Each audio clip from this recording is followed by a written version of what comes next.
Woohoo! Yeah. Sorry This again. is what was that? It was Just another. started. Oh, good evening again. False start, everybody. There's pills for that. Um, if you have false starts, make sure you talk to your doctor. Ask your doctor about extends. So anyway, happy Monday, everybody. How's it going out there? Welcome to Midnight's Edge After Dark, the show that's less filling and tastes great. I don't. That's what I'm told. Yes. I am, of course, your narrator supreme, Mr. Rob Robot Shlomo, slacking off on his narratorial debut duties, as it were. And join me as always is Mr. Tom Connors. Hello, good sir. How are you doing?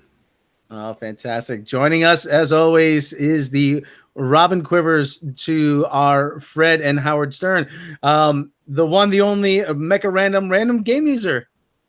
Hello. I thought you were going to say Fred and Ethel for a second. Random, you got to sound a little more enthusiastic than that. This is. We're not on camera here. So. She's a little starstruck right now. I think she's just had a nerdgasm here a little bit ago. A little bit. Little bit. Little bit. Giggity. I'll tell you what. How about this? I haven't even announced this on the Patreon. You can just tell everybody who we just interviewed, so they'll know what to expect. No, it's you, because you helped me. Okay, so Tom was awesome enough to set up an interview with the lovely, wonderfully sweet, and amazing Lisa Wilcox from Nightmare on Elm Street Part 4 and 5. She played Alice. So we were super starstruck and giddy, and yeah. and what else was she in? And Star Trek: The Next Generation. Yes, like that's where I know her from. Actually, a great episode with she was in. She played the character Utah, which Riker felt. Well, Riker falls for every female. I know. In the show. She was also in Kirk. So yeah, she was also in the short-lived Bill and Ted live-action series as Missy. I remember the Bill and Ted used to be on USA Network, or I think it was on USA Network. It started on Fox, but they may have ran the 7 episodes on USA at some point. Yeah. It only ran for 7 episodes on Fox Sunday nights. Yeah. Yeah. So anyway, so it was fun. There was also weird. I remember the Weird Science TV series. Weird Science. I do remember that. Yeah, I do as well. So anyway, that's all coming for you. Actually, Lisa Angel, you might want to talk to her. I wonder what she looks like now, giggity. But anyway, there you go. You could do a series of porn star interviews on your channel, Rob. Yes, Rebecca Bardot. Yeah, she might be a good get. Who else?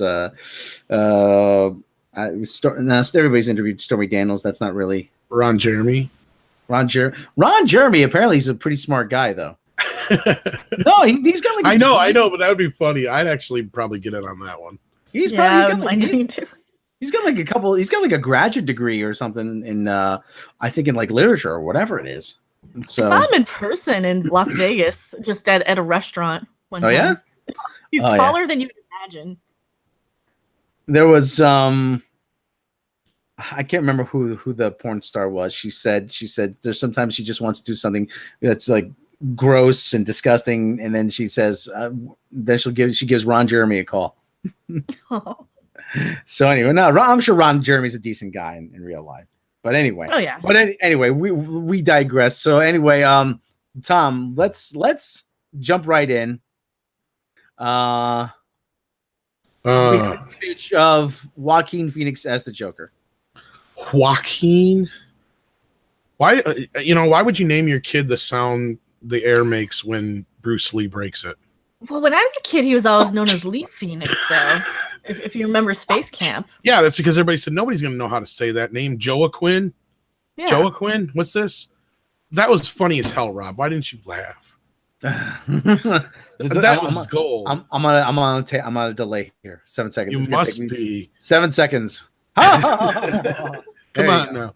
The sound the wind makes when it's broke. Yeah, Joaquin. So never mind. I guess it's not coming through as funny as I thought.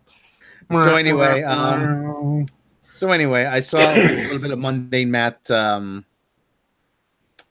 Matt's take on it, and I have to say that I'm still not interested in this. Yeah. I still not. I thought it was first of all. I thought it was actually a still from No Country for Old Men. I really did. I did like, wow, he looks an awful lot like Javier Bardem in this. What do you guys think? A little bit. But the funny thing is I saw the pictures or whatever. I didn't realize it was him. The ones on the set. I looked through it and I thought all of a sudden it was just. I just thought it was some pictures of Jim Carrey on his new show from Showtime, and I just kept going because I just thought, oh, there's just some publicity still or whatever. I didn't realize it was Joaquin Phoenix in the Joker movie. It's like, okay.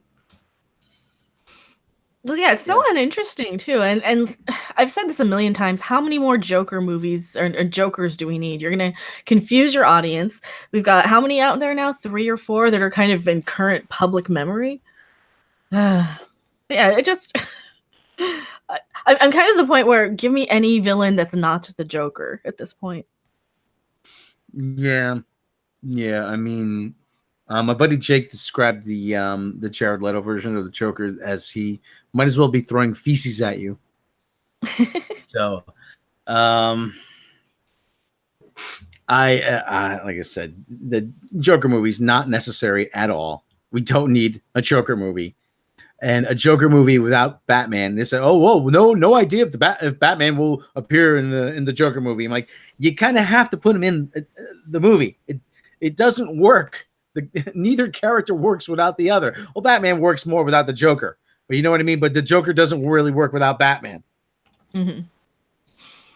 Well, and not only that, I think there's so many other villains that they could just kind of pull from. I was ranting about that today a little bit. You know, you have like, didn't they have one that was like the Bookworm? You have Egghead. You have, you know, I just pulling ones off the top of my head from the TV series. There's what, like 50 or so that they could just pull from, and they keep going to the Joker. It's like, oh my God, we already have one. It's like Monty Python. We've already got one. I did. We already got one. We already got like 20. That's the 1989. It's called Batman the movie. It's a Joker origin story. It's not a Batman origin story. I didn't ask him, but I don't think he'd be very keen. He's already got one, you see? I told him he already got one. Vegeta Mush. Yeah. So I knew. I didn't know. I forgot it was the French guy. Yeah. I'm French. Why do you think I have this outrageous accent? You silly king. But anyway, this, this just seems like the result of a corporate boardroom decision. We need a movie about a villain. See, villains are all the rage now. What villains do we have? Well, what would you movie about the Joker? Oh yeah, the Joker. Yeah, people like the Batman. They'll like the Joker too. Yeah. So. Well, I get it for like I get it for like the name recognition for your kind of normie average sort of fans, like the people who go to the movies who aren't really that keen on the lore. They don't really know that much, but they'll know like the main 5 recognizable superheroes and villains. But at the same time, like you're gonna wear this so thin, and people are gonna be so tired of the same villain and the same superheroes even over and over and over again. You know, one of these days they're just gonna have to stop. Yeah, but Tom was telling me that this isn't even the same Joker that we know.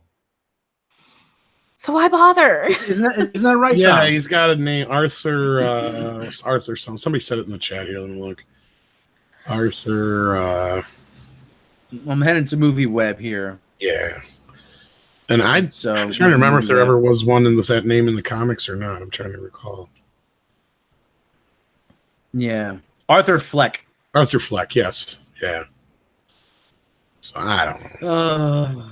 Yeah, Willie Woodward saying the normies aren't that dumb. They know he's a literary character. Yeah, well, they know he's a literary character. They're gonna recognize him, but and he's going to probably pull in more people in the seats than like some obscure villain. But you know that's kind of. I'm so tired of him personally. I'm sorry, but this should have been Suicide Squad. Yeah. Instead of Suicide Squad, we should have got this first. Yeah. That's just me. Absolutely, because they crammed so many people into Suicide Squad, didn't they? That like nobody had hardly any time to do. Not only that, it's just like it's the least. It carries the least weight in the series. Has nothing to do with anything really. It's the least amount of effort. It seems like. Yeah. Yeah, it's like they're going to their standby. They're going to their standby thing because they're so out of ideas. They don't know what else to do, and then they're gonna yell at us when it flops, like they always do. When all else fails, go back to Batman.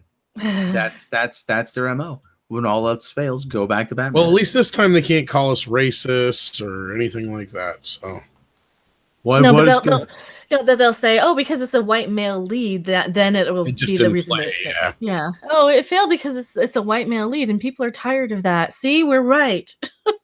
Like, oh god. Oh, I wonder if they're gonna have Harley in this at all or anything too, though. Oh no! What are you gonna do though? I mean, I get it. Of all the villains, he's one of the more interesting in the DC universe as far as giving them their own story, I guess. But what are you gonna do? Really? I mean, it's a villain. I don't know. We've seen how good villain origin stories worked out with the prequels, didn't we? Oh yeah. Well, they see the whole anti-hero with Wolverine and the movie Logan and with the Punisher. Joker's not that fucking guy. Yeah, they don't understand. Not that guy. They don't understand. He's not Hannibal Lecter meets fucking Norman Bates meets a clown, man. Fucker's crazy. He is not a hero. He's not even somebody you can relate to in a relatable way, in a sense that, yeah, you know, you like him, he's cool and shitty. But unless you're completely fucking insane, you know, it's like everything's a fucking joke to him too. So I don't know. Are they going to try to make it One Flew Over the Cuckoo's Nest when it's set in the DC universe? That's what I'm wondering. That's where I said, is it going to be like where he meets Harley in the nut house? And I'm like, I don't know. Well, I think if that were the case, then they would probably have announced a Harley, and that's something that they could market, because Harley Quinn is still pretty. Yeah. Well, she's still pretty like a hot character. You know, you still see costumes of her all over the place. She's still a hot topic character for sure. Well, that's what I was saying. What kind of version are we going to get here? Because this looks like, I'm sorry, the clothing and stuff looks like a pre-Heath Ledger Joker style. Yeah. And if they're going that sort of direction, it looks like he's coming back from bowling or something. You know?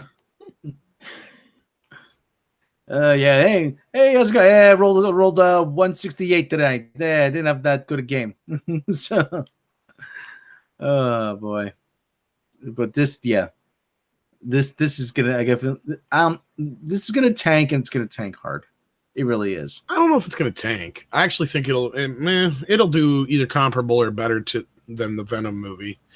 It'll especially have a big opening weekend because of, you know, curiosity and stuff like that. I don't know. But I think the cricket there in the background. Yeah. Jiminy. My buddy Jiminy. So, yeah. Shenango, the Dragon Slayer, brings up a good point. Looks like a pre-Iron Man 2000 superhero movie, like Catwoman movie. Yeah, this does seem like something they would have done then. Definitely. Like, we need to get as many Batman properties out there as possible.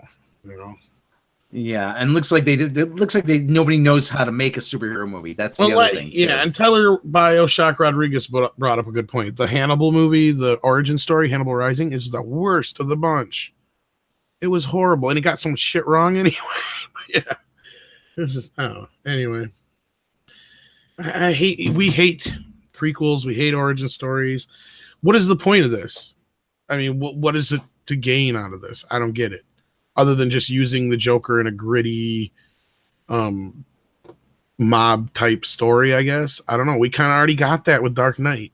Well, there's another little bit of news attached to this. Brett Cullen is going to play Thomas Wayne. Okay. In the movie. I don't recognize that. Yeah, it was more important when it was Alec Baldwin, yeah. Yeah. He was Johnny Blaze's father in the 2007 version of Ghost Rider. Okay, and he was a congressman in The Dark Knight Rises. Oh, how about that? So, nobody cares. So, nobody. That's the end. Nobody cares. So, I'm jokered out. I'm out on this story. I don't want to talk about this anymore. So I don't know about you guys. You can discuss further, but Yeah, I'm good. There's nowhere else to. There's nowhere else to go with the story. Colossal in chat's asking, what if it's really good? If it is, it is. I guess. We will gladly say it is. Yeah. How good can it be? I mean, do you really think it's like anything is going to compare to the popularity of Heath Ledger's Joker or Jack Nicholson's Joker? You know, can Joaquin Phoenix even match that kind of level of crazy? I mean, he's a brilliant actor. Don't get me wrong. I just they should have had Joaquin Phoenix play him in. I'm sorry, I don't like Jared Leto's Joker. He'd have been Joaquin would have been a better choice. Well, but now I don't give a fuck. Wasn't that around the same time Joaquin Phoenix was offered Doctor Strange? Probably. I think that for a while there he was rumored to play it. Yeah, I don't know. I don't know if he ever came up for the Joker. To be honest with you, yeah, he was actually offered Doctor Strange and he turned it down. Yeah, they were in talks there for a while. Yeah, it would require a five movie deal. It would appear 5 movies as Doctor Strange. Well, we dodged a bullet with that one. Jeez. Yeah. So. Yeah, I don't think he'd have been good in the part. I don't know. I'm not the hugest Joaquin fan. I'm sorry. His brother was a little bit more talented. That's true. Like, he's fine. I don't really dislike him in anything. I don't mean to say that, but it's fucking true. But he's also not going to get my ass in the seat. That's kind of the thing. Like, how many people? The only thing that's going to get me the ass in the seat is if the trailer looks good. Yeah. Random asses. That's got 2 meanings. Okay.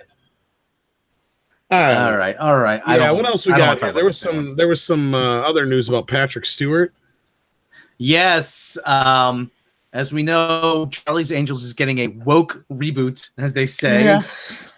What does that even mean anymore? Woke. Oh, it's woke. I'm like, yes, you're the wokest woke that ever woke the woke. You're so woke, you wake the woke. Wokety woke. Shut up already. If they wanted to make it woke, maybe they should gender swap all the angels, and they're not going to fucking do that, are they? It's just bullshit. You have someone like older, like Emma Thompson, be Charlie, you know, be the new Bosley or whatever. You know, once upon a time, there were 3 young men who went to police academy, and they showed like 3 guys kicking ass. You know, one played football, one was in the Marines or whatever. You know, hey, if we swap genders one way, we could swap genders another. I mean, because as everyone says, well, why does it matter? Why does it matter? What difference does it make? Oh, why can a man play this part? It's just the same as a woman. You know, that's what's fair is fair, right? Turnabout is fair play.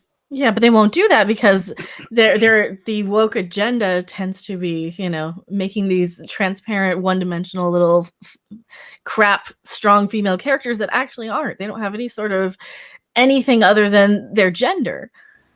I'm just sitting back here singing the Rihanna song or the Destiny's Child song. Charlie's Angels song. I don't give a fuck. I don't give a fuck. So anyway, you know what I'm talking about? Not really, no. Stewart movie or whatever it was. Oh, you ladies. Oh, whatever. Yeah. So anyway, Sir Patrick Stewart. That's about how much I care about it because I hate that song too. That's what I was saying. But so anyway, another sign Sir Patrick Stewart's career is going on a downward trajectory. Sadly, he is signed to play Bosley in the Charlie's Angels reboot. See, that's crazy. Like I just heard Elizabeth Banks was playing Bosley. Like they gender swapped because she's also directing, so she was going to play Bosley. Well, she's directing. Okay.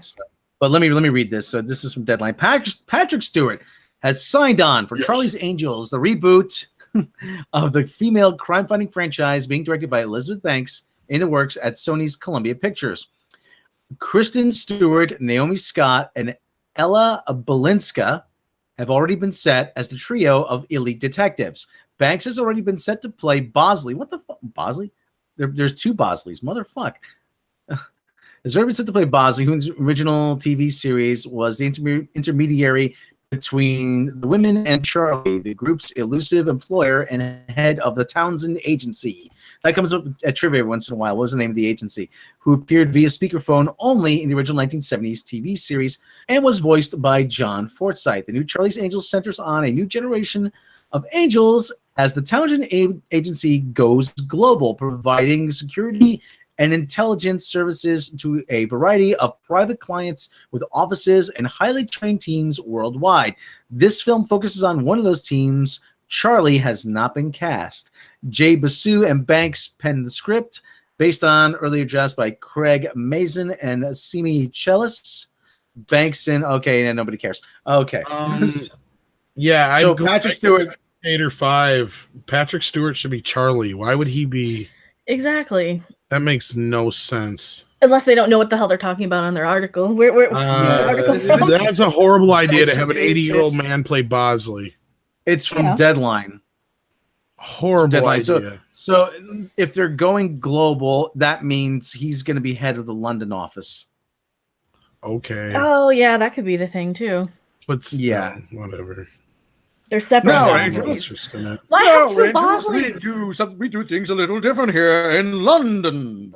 At 4 o'clock, no matter what we're doing, we stop for a cup of Earl Grey tea, hot. This is going to be lame.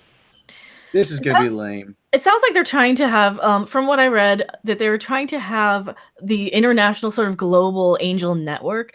Are they trying to set up like a Charlie's Angels cinematic universe or something, and then have him like star in the next film because he's going to be like the London Bosley, and like it's a code name or some dumb shit? Oh God. I don't know. Because you already have Bosley with Elizabeth Banks. It's getting too convoluted. They're overthinking this. Like you said, Patrick Stewart should play Charlie. He really should. He should be Charlie. You just hear the voice over the speakerphone. Yes, Captain April. Yes, Patrick Stewart playing Charlie would make a hell of a lot more sense. Yes. Angels. No, Angels. He only plays Charlie. He plays Detective. No, take off his top. I want to see some of those breastises. Free those puppies. Well, for a TV show that was Jiggle Vision, it actually had a decent, like, feminist sort of plot or an icon. Like, they all had their strengths. They weren't just idiot bimbo women. You know, they all had strengths. But, you know, this is back in the 70s where you could use your femininity to also as well as your brains. Or it was kind of the woman's answer to James Bond as well. Yeah. Well, yeah. Or the Rockford Files or whatever, you know.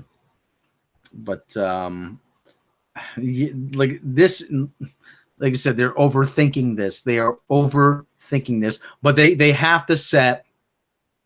This is an idea that came out of committee thinking. They most likely had the accountants as how do we appeal to audiences overseas? Well, let's have a scene in London. Let's have a scene in Shanghai. Let's have a scene in Tokyo. Let's have a scene in Cape Town. You know, this is how they have to tick off the boxes, and this, like I said, this is committee thinking. This is another box they're ticking off. Mm-hmm. I mean, and they wonder why the audience has been flat over the last few years because you're letting the accountants dictate the direction of films and not the creative people. Tim in Flip in Chat says, aren't they copying the Kingsman with this idea? Yeah, Kingsman already did it. Yeah. Oh, I'm afraid. I seen that. I was going to say that. Yeah, and I'm afraid for the next Spider-Man. We got news from an hour ago. Roseanne revealed how she dies in the first episode of The Conners. I read that. Yes. Opioid overdose. Oh, Jesus. Well, the opioids are a big problem. It's important. It's going to play into the show, but I don't know. Yes. I don't know. I'm kind of on both ends of it. That fat bitch Roseanne died of an opioid overdose. Oh, I don't know. I don't know how good my Patrick Stewart Goldbergs is headed to TV Land. I remember when TV Land actually used to be old shows, not just syndicated shit. Yeah, it used to be where all the reruns went back when Nick at Night started playing shows. Yeah. Well, now I love the Goldbergs. Don't get me wrong, but yeah. But it's now, like I said, now it's more recent shows, or either that, or we're just getting older, and stuff like Frasier is old to certain people. It seems like yesterday we are old. Yes, I don't know what else. What else is in the Julie Chen's a no show on the talk. Yeah. Actually, when my mom was telling me, she says Moonves at the end of her name now. Yeah. Oh my God. Saturday Night Live 44th season starts with Adam Driver as host. Nobody cares. So, it was one of the better episodes he was on that one time. Actually, Howard has been doing this thing with the Les Moonves puppet. He has a puppet reenact Les Moonves, and he says, and he's like, Howard this morning was saying that Julie Chen's got to be pissed off because she probably brought a brand new dress for the Emmys. She says, Julie, yeah, we're not going to the Emmys tonight. What do you mean we're not going to the Emmys? I have been invited. Oh, I bought a new dress. Well, I don't care. We're not invited anymore. Movie Pass is going to try another reverse stock split. Oh God, because they want to actually owe people money. Oh, for fuck's sake! What do they want to do? Really become a penny stock or what? How do you? Okay, even I who know nothing about business or know nothing about stock trading, even I know this is a bad idea. Oh my God! So anyway, what else? News day? Yeah, it is. It's Monday. Yeah, it's Monday. Oh, there's that Rainn Wilson thing. Rainn Wilson. Yes, that's right. Go ahead with that, Rainn. What happened to Rainn Wilson? I gotta find it. I gotta pull it up. Oh shit! Stretch. Well, obviously, we all kind of figured that Rainn Wilson was going to be coming back in season 2 of Discovery. Just wonder who he's going to kill this time. Who are you going to kill now, Mister? Anybody who's ever played the Star Wars Episode 1 video game and went and killed on everybody in a rampage on Mos Eisley or Mos Espa or whatever health city it is knows exactly what I'm talking about. Because you start killing a bunch of people, these kids come up to you and go, "Who are you going to kill next, mister?" And then you go up to Anakin and he goes, "I wouldn't help a murderer like you." See, now I want to play that. All right, so we got the article here from Deadline. Adam Driver is going to host the premiere of Saturday Night Live with Kanye West as the musical guest, implying that is he going to let anybody finish? Is he going to let him finish? Calling Kanye West a musical act is kind of a stretch. I'm sorry, Adam Driver, but James Earl Jones was the greatest Star Wars villain of all time. I'm like, oh boy. I'm gonna let him finish. I haven't seen the trailer for Mary Poppins. Tim on flip. Rob's new catchphrase, and nobody cares. I know. I do say that a lot. That's how you formulate a catchphrase. Nobody cares. And nobody cares. Oh, shit. That's actually pretty. That's how we know we reached the end of the story. And nobody cares. Pretty much. That's kind of Hollywood in general anymore. And nobody cares. Nobody cares in Hollywood. Really, well, it's the next. They're always on to the next thing anyway, though. Too.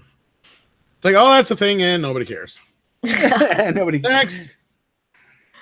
And it's gone. And it's gone. Yeah. You have $100, and it's gone. Ratings for Sunday Night Football are up from 2017, or as you call it, random sports ball. Sports ball. Yeah, as I call it, or as I called it or as I kept saying last night when I was watching the game. This team fucking sucks. I'm a Giant fan. The score was 20-13. It was not close. Oh shit. Yeah. Oh god. So anyway, European regulators are set for October 21 deadline. I just seen that. Yeah. I think it's a formality now, though. Oh yeah, it's all pretty much done and over with. Yeah, I mean, there's a pretty good chance we'll get something within Captain Marvel, if not Avengers 4, that's related to something Fox. They'll hint. Oh yeah, it's early enough. They'll hint something. You're right. Okay, or the X-Men or whatever.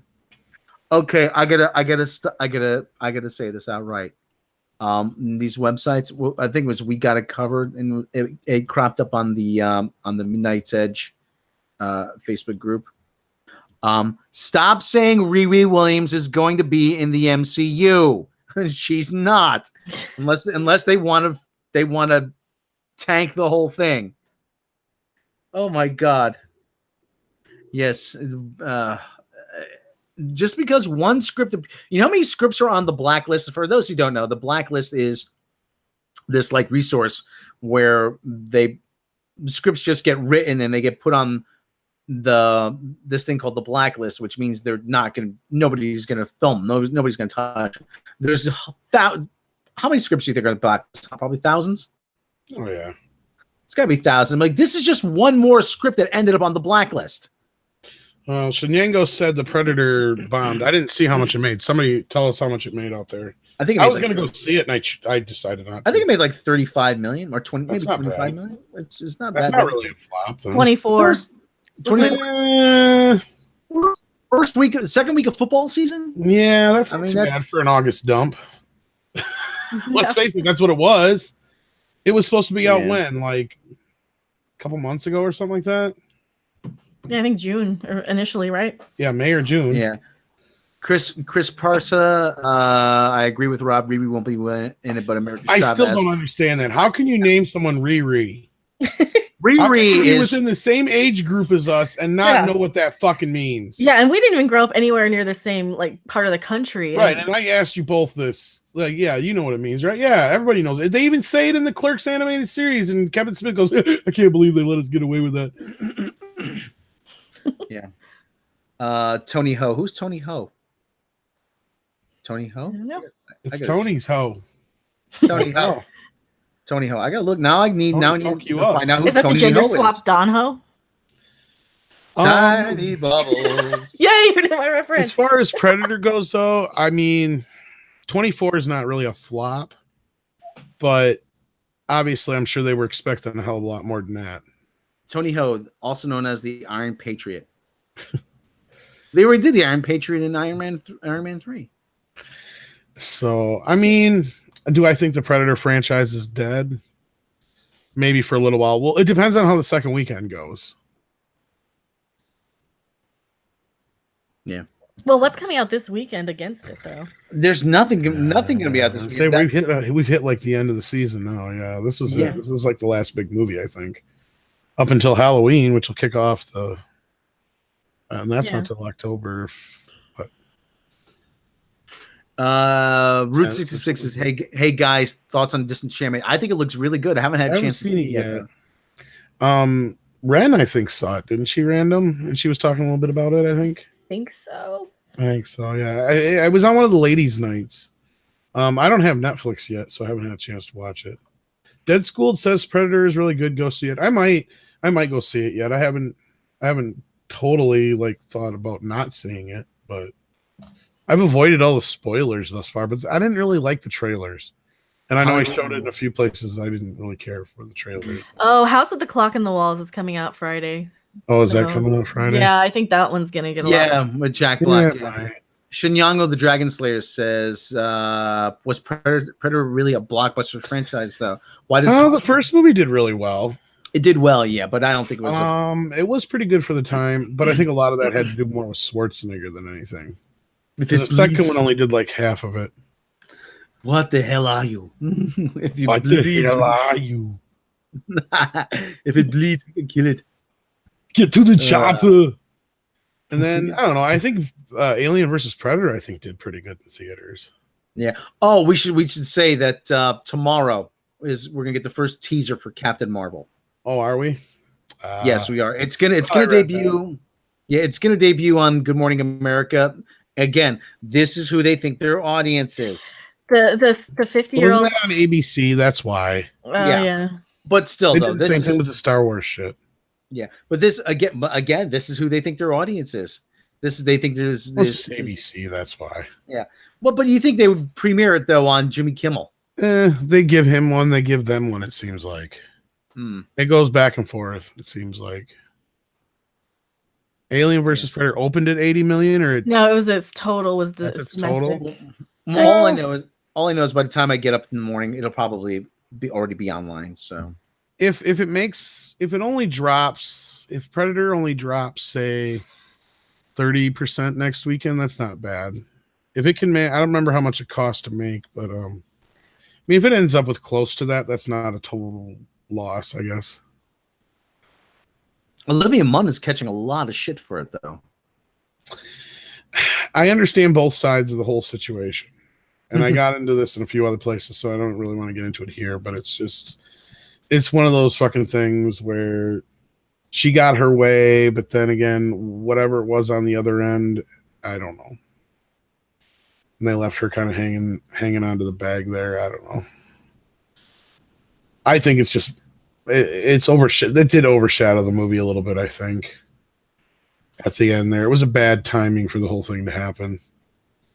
Yeah. Dead School said, "Oh yay, trailer for Captain Marvel," snore. But I don't know. Okay, can we probably talked about this quite a bit. I don't know really what to expect with this Captain Marvel trailer. I can't wait to see it, actually. Yeah, I want to see it. I want to see it. Well, you're going to be home tomorrow, Rob? Maybe we should do a reaction right after it comes out, because I might be home by then. What am I doing? I don't know what I'm doing yet in the morning. I got I'm not sure what I'm doing just yet. Random might have to get up a little early. We'll see. We'll see. I don't know. Yeah. I mean, if you want to do a live reaction? Well, not live, but close to when it came out. I don't know. We know what we're going to talk about tomorrow night for sure anyway. Yeah. Well, how appropriate for ladies' night. There you go. Yeah. That's right. Yeah. Or maybe you and I can do something separately, Rob, just because Yeah. But it's maybe, like I said, it's in this. Captain Marvel is in this weird place. Okay. Actually, the Too Late Show actually brings up a good point. Batman-less Joker, Spider-Man-less Venom. What kind of bullshit trend is this? Yeah, somebody else said the same thing on Twitter. It's just this attempt to franchise in some way that's unnatural. Because your villains are only as good as your heroes are only as good as your villains. And if you don't have one or the other, what's the point? Yeah. That's almost, like saying... And I brought up the prequels for a reason, not just to make fun of them, but it's true. Look at those movies. Who is the main character in that? Who is your hero? It's supposed to be Obi-Wan, but it's not. They follow Anakin as your main character, and he's not a hero. No, he's not. He goes from a whiny little bitch to... Well, he's hardly even in the first movie, but yeah. Yeah. Anakin? Yeah. Yeah, well... Obi-Wan should have technically been the main character for that arc. It should have been through his eyes, technically. Obi-Wan was more or less the main character in Revenge of the Sith. Yes, and yes and no, he wasn't though. Even RLM brings up that point. There is no main character. They try to make it Qui-Gon Jinn, but he's so drunk you can't have him as a main character. Yeah. Stumbling through every scene. Why? Oh God, I really do. Why they let a drunk guy like him around kids is beyond me too. I'm the Batman.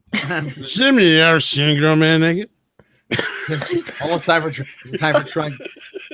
How about actually? Kellen O'Rourke has a great suggestion. How about a Wile E. Coyote origin movie? Well, see, that would actually be good. I'd love to see that. Sounds awesome. What's funny is he used to actually talk until he got with the Roadrunner. Then they took his voice.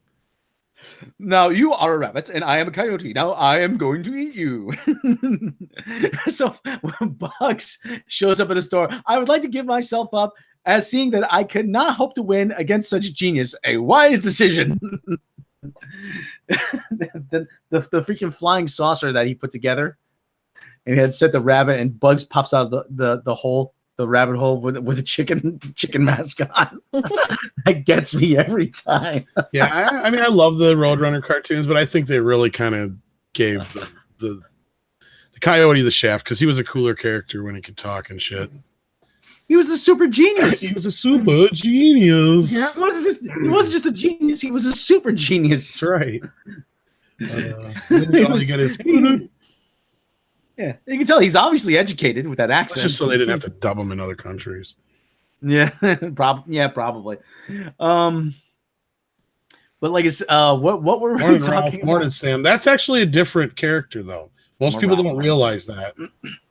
Yeah, it's a different coyote character. Yeah, it's not a coyote; it's a wolf, actually. I believe. Oh, really? Oh, okay. Well, the wolf in sheep's clothing. I think it's Ralph Wolf or whatever. Yeah.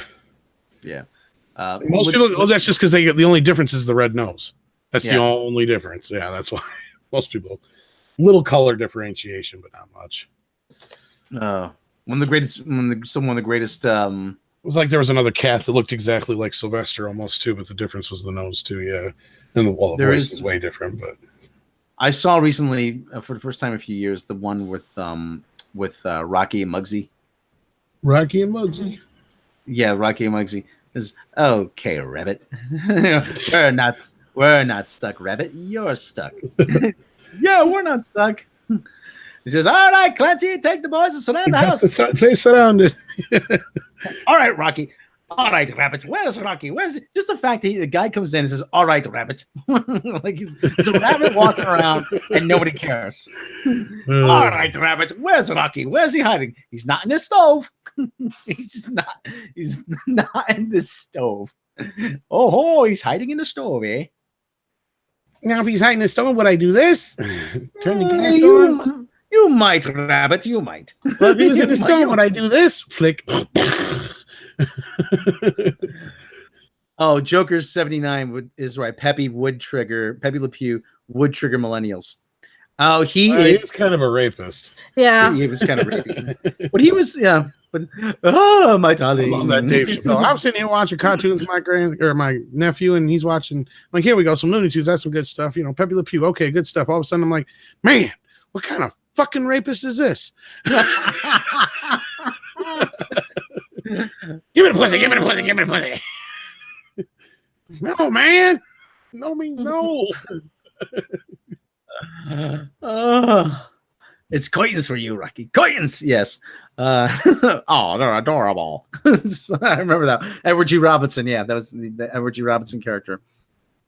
Oh boy, Mary, there was a bit actually from Seinfeld where they were standing in line for the opera. Oh, we're gonna miss the overture. And he starts going overture, curtains, lights. This is it. We'll hit the heights. Why does your knowledge? And Elaine asks Jerry, why does all your knowledge of culture come from Looney Tunes? Because Looney Tunes is a classic. That's right. Yeah. Mary Ashby, that poor cat. Yeah, that poor cat. Yeah. She was, but she turns the tables on him a few times. Oh, that's always the joke. Yeah, that he ends up getting. And then she becomes the raper. Yeah. Route 66 wants to know, have we ever seen the Clone Wars animated series? Now, are you talking about the CGI series or the Jenny Tartakovsky one? Both, but I haven't seen all of the new one. I have the Jenny Tartakovsky one, and it is. I actually have the posters.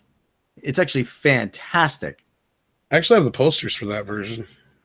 Yeah. Real question, Captain Abel. What a maroon. How many of us were singing along with Jerry? Jerry Seinfeld?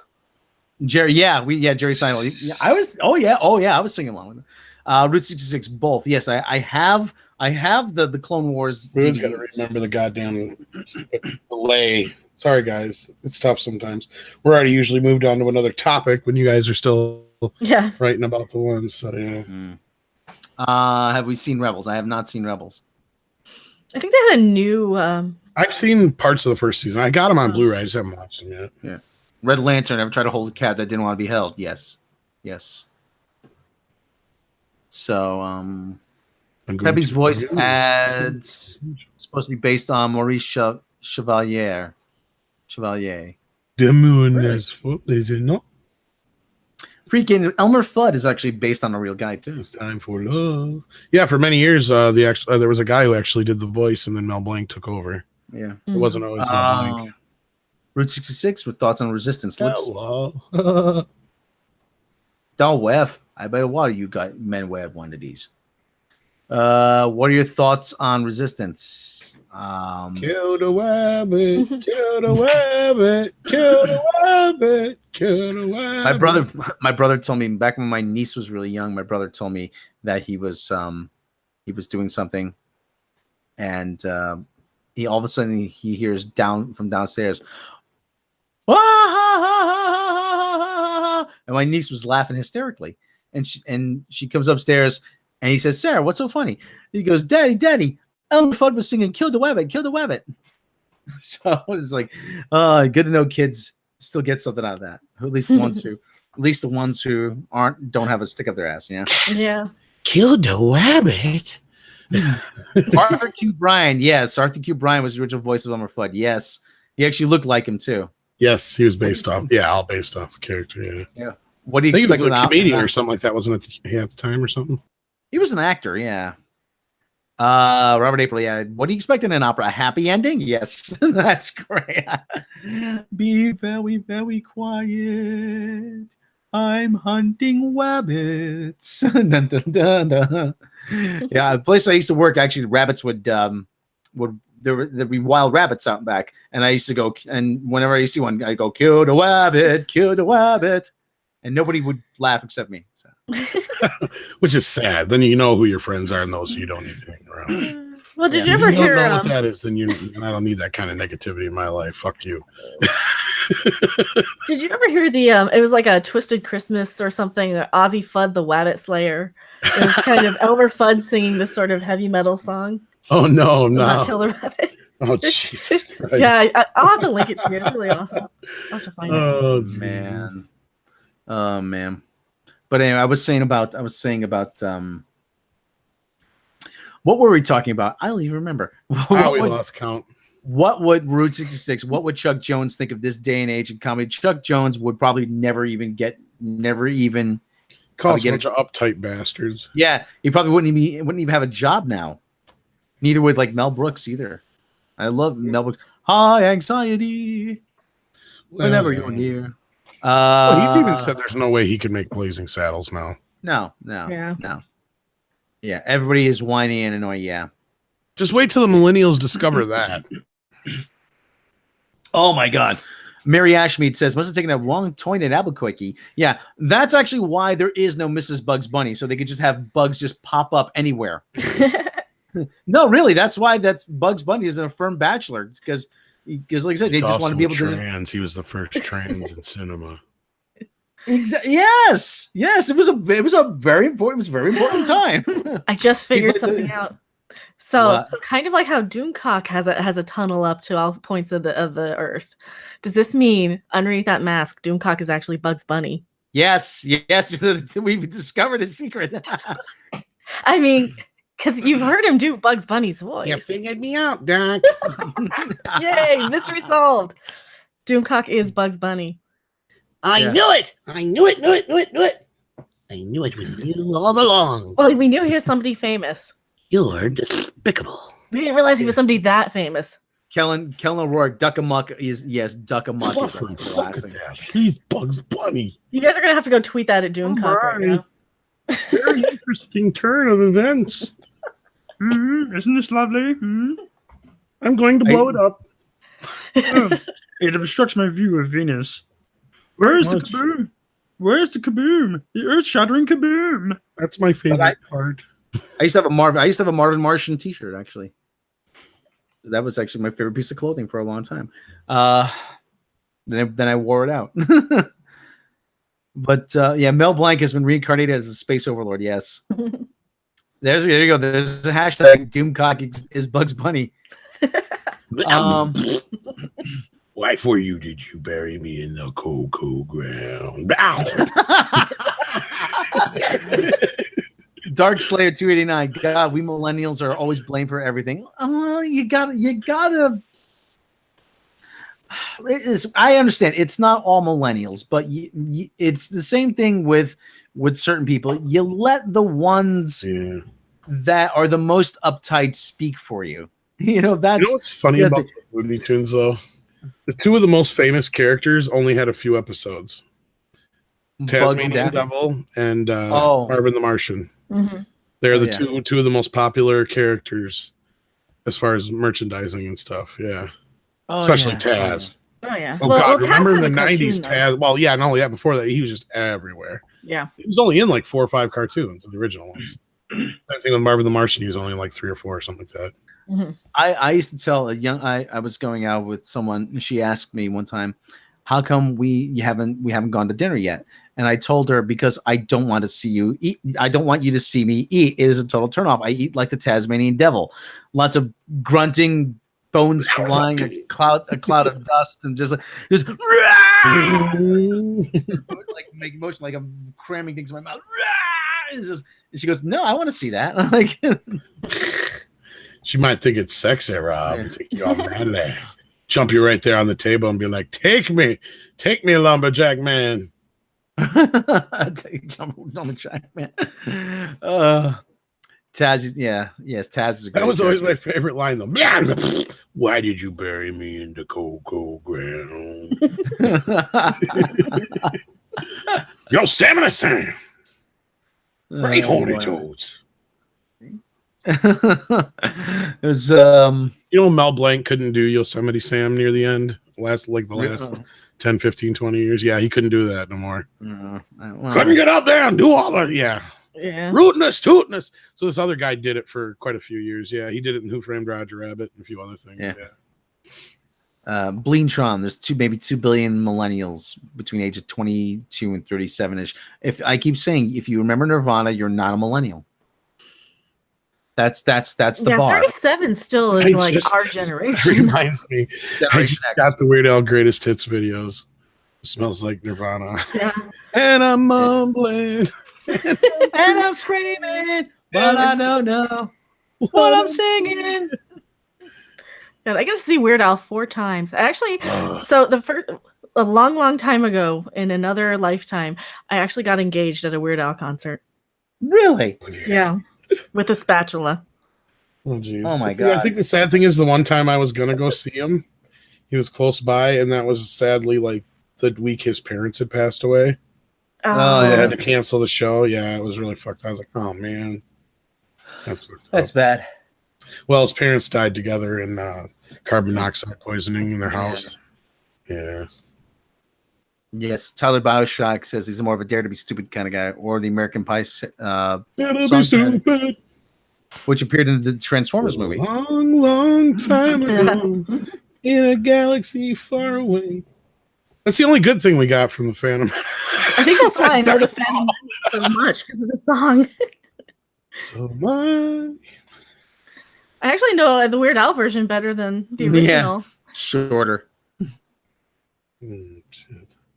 Yes, but it's funny. I understand my older brother Dave, who actually is pretty useful sometimes.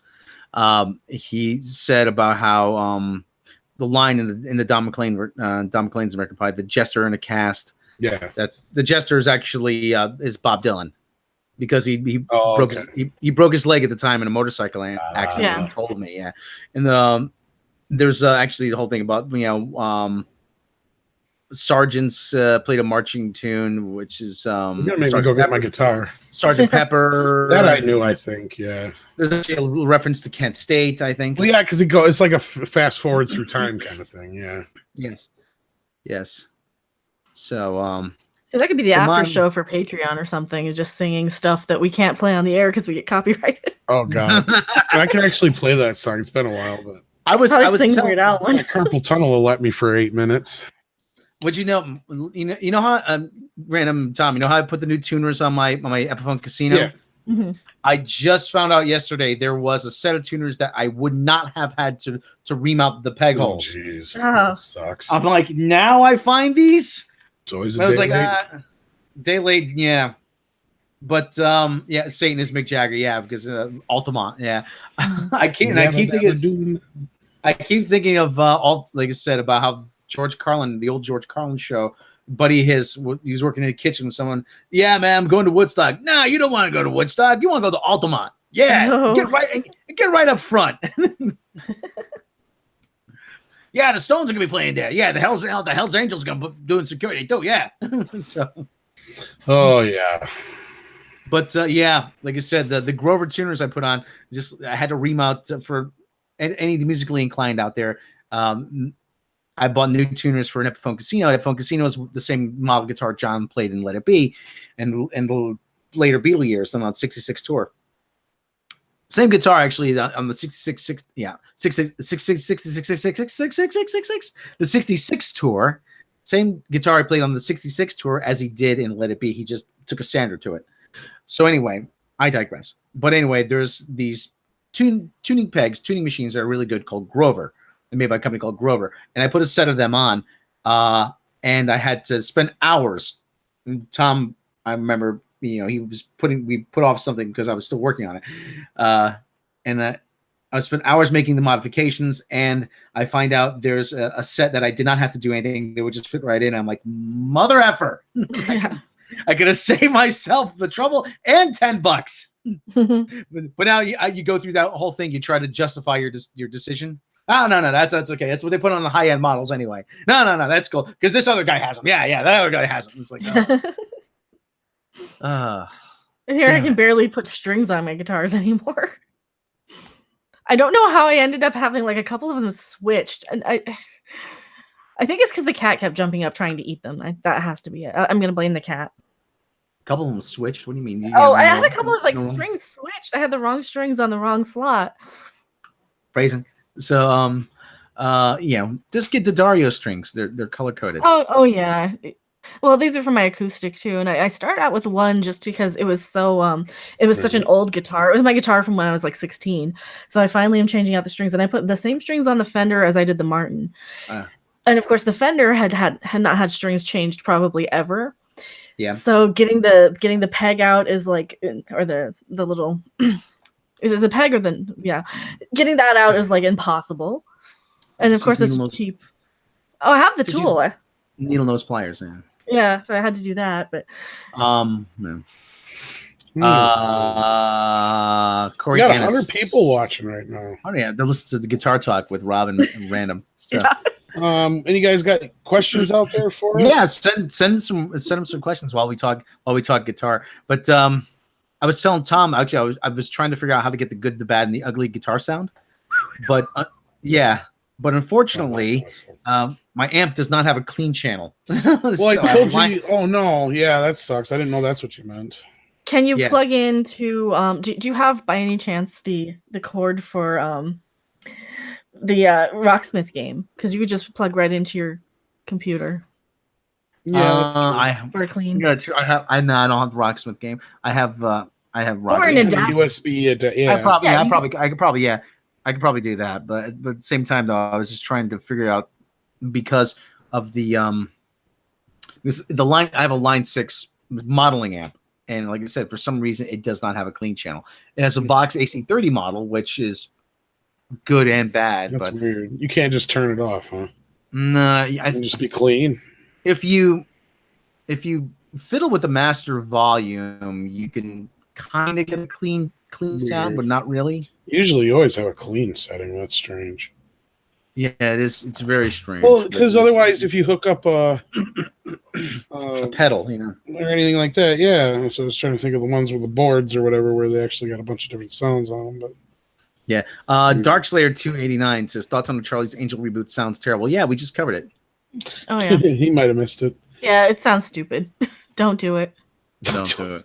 Just don't go. If the movie blows, just don't go. Just don't go. Buy my book. Buy my book.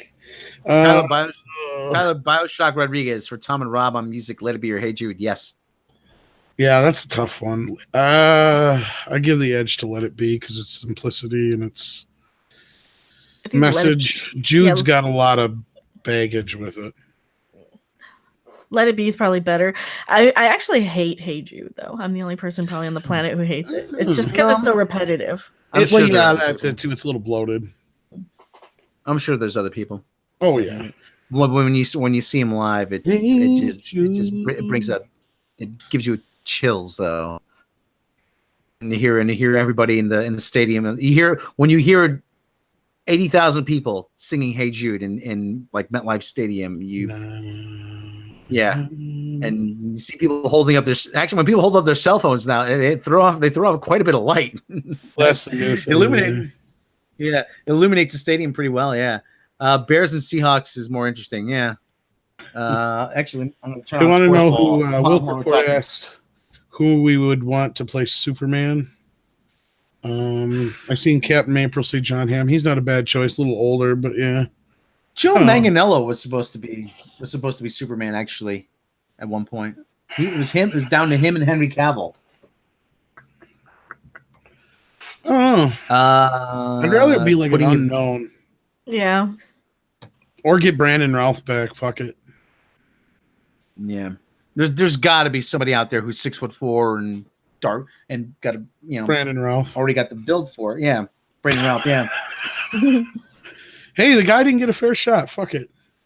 David Chilson, have you heard about the Harry Mudd post? No, what happened? Yeah, we did. I thought. Well, we thought. Yeah. Then we went off on some stuff. Do you want me to read it, or do you just want What to? happened? Yeah. Please read it. Yeah. All right. It's from Deadline. Rainn Wilson teases return of Star Trek's fan favorite Harry Mudd. It wasn't my favorite. Well, that guy's not Harry Mudd, whoever he is. No, he's not. Psychotic Mudd. He's playing psychotic Galifianakis. He's not really playing Harry Mudd. But Rainn Wilson, who plays everyone's favorite intergalactic command Harry Mudd on Star Trek Discovery, took to Twitter to tease the return of the fan favorite. Quit saying fan favorite. Oh my God, favorite. Like, how many times did they say that? I guess they're trying to hypnotize us again. That's what they do. Us. They drop these stupid words by saying, "Oh, he's your favorite. He's your favorite. Everybody's favorite." No, he's not. I was having a time on Flip. He goes, and Jude, nobody cares. Captain April says he thinks Henry Cavill is ready to make a run at Bond. Yeah. I think I seen that yesterday when I did the editorial. I found one picture of him in that tuxedo with bow tie and shit. I'm like, yeah, he can play Bond. Let me see. Let me look it up while you Henry Cavill tuxedo. So the big news on that Harry Mudd thing was that Thursday he's going to actually announce something. Star Trek CBS is. But if you're already saying it, then you've already announced it. That's all you need to know is it's Harry like Mudd. The trailers for the trailers anymore. Yeah. Okay, there's one picture from Zimbio where he looks pretty good in the tuxedo. But the thing is, he's got one. When you give him a smart haircut, they'll. Okay, yeah, I can kind of see it. I can kind of see it. But the thing is hair. That hair doesn't work in any context. That's the thing. Well, they would mess with his hair. Well, once they trim the sides really short, though, give him a nice kind of conservative haircut. You know what I mean? Traditional kind of conservative, like British secret agent James Bond haircut. And you keep the top just a little bit longish. So he's losing the hair. Actually, it's going bye, folks. Don't fly too fast as Superman, Henry. Yeah, I agree. Lone Storyteller. He was great in Man from U.N.C.L.E. He just like the perfect Napoleon Solo for this generation. I mean, it's just too bad not very many people really cared about Man from U.N.C.L.E. except for people like me who are like in love with the 60s. But okay, this is a good. I'm not a big Bond fan, so I'm just over here eating cashews. Okay. Well, I don't know how to do this. Send this. Let me send it through via Google Hangouts. Okay.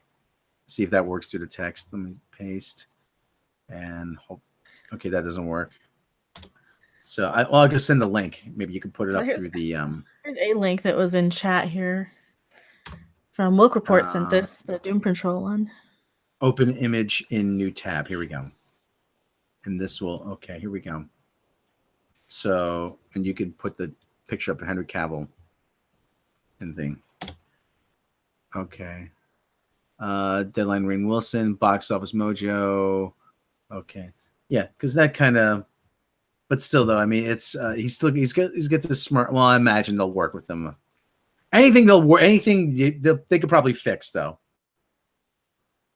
As far as Henry Cavill goes, probably like I don't know. And he just seems like such a stiff. Yeah, kind of. Yeah. Hey, cashew time. Hey, cashews have a lot of protein. They're very good for you. I know, and they're yummy too. They are. Now you're giving me the munchies. Thanks. I love pistachios. So, cashews. I love cashews. Hate Alex, but yeah, they grow in the desert actually. Cashews, don't they? They grow in the desert. I think they're no. I think they were like a tropical tree nut, right?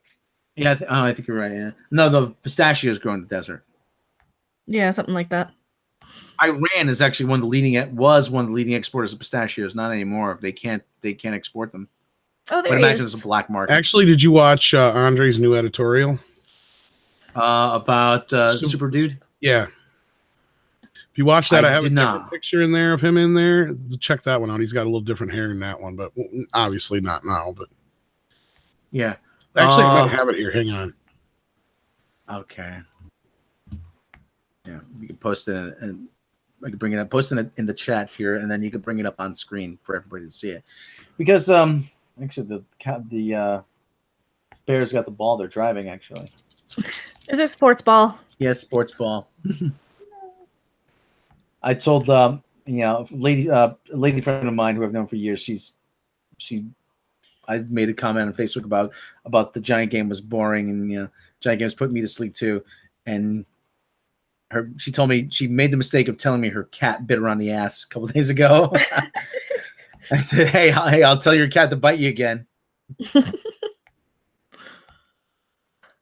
Did you remember the God, it was like the Teletubby that said "bite my butt" if you squeezed it a certain way. Bite my butt. Yeah, it says some other dirty things too, but that's kind of what it sounded like. That was back. I remember that being a Daily Show story back before Jon Stewart was on the Daily Show. God, that's an old story. That was freaking. Cashews grow in Indiana or in India. Pistachios in California. Okay. Yeah. Well, like I said, Iran grows a lot of pistachios. I think Saudi Arabia grows them too. How long until we get a response from Michael B. Jordan on his name being bandied about? I'm pretty sure he's already thinking about it. Michael B. Jordan he's gonna be like the American Idris Elba. People are gonna want to cast him and everything. Where do I vote? Where do I vote? I sent you the picture in Facebook, by the way, Rob. Not a vote. On Facebook? Okay, I gotta go. It wouldn't go through here. Okay, well, fine. But I'm gonna show it to everybody here. So, the Seahawks just got the ball. God, can you imagine how bad it would be if they actually did vote for actors? Or maybe it'd be better. Who knows? Maybe it'd be better because we'd actually get people like Anthony and Gruber to play Han Solo. Well, yeah, well, there's pros and cons to it. Obviously, like I said, you might get some better choice. You might get some more popular choices, but then again, how many people were saying, I'm seeing the picture of Henry Cavill is in the tuxedo, but about voting for actors. But again, we'd probably get a lot of stupid choices, like Terry Crews for Luke Cage. That was a popular one, and we got Mike Coulter. I mean, Tom, how good was Mike? I haven't seen Luke Cage. How good was Mike Coulter? Tom, not too bad. I liked Luke Cage. I thought it was really good. Could you picture Terry Crews? Yeah, but could you picture Terry Crews in that role? Oh, hell no. He's a great actor, but no, not in that. Yeah. Yeah, can we cast Michael B. Jordan as Idris Elba in the Idris Elba biopic?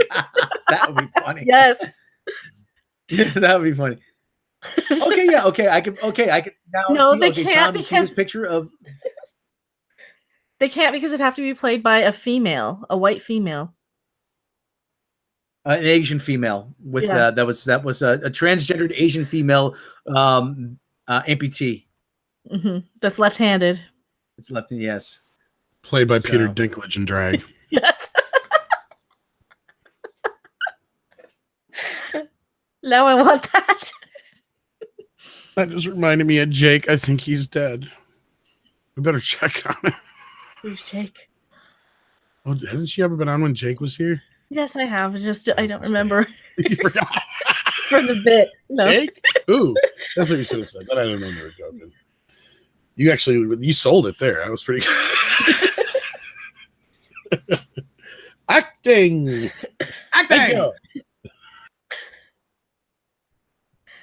Hey, maybe I can be a voice actress. Who knows? Is this just like the hangout? Get on that. I need those voices, woman. No. Actually, I can do it here soon if you can. Anyway, well, I'm talking about that in the air. I don't want to jinx it. Knock on wood. Anyway, no Miles Morales as Michael B. Jordan playing Superman as Idris Elba. Idris Elba's Superman. I don't know. Maybe 20 years ago. Yeah, someone on the Facebook said about how this recently Kelly Marie Tran came up, and I keep saying about you're not the first Asian woman to to destroy something a lot of people like, and have put a picture of Yoko Ono sitting next to John. You're going to Says, hell. "Oh, Yoko busting up the Beatles is a myth that people refuse to let go for some reason.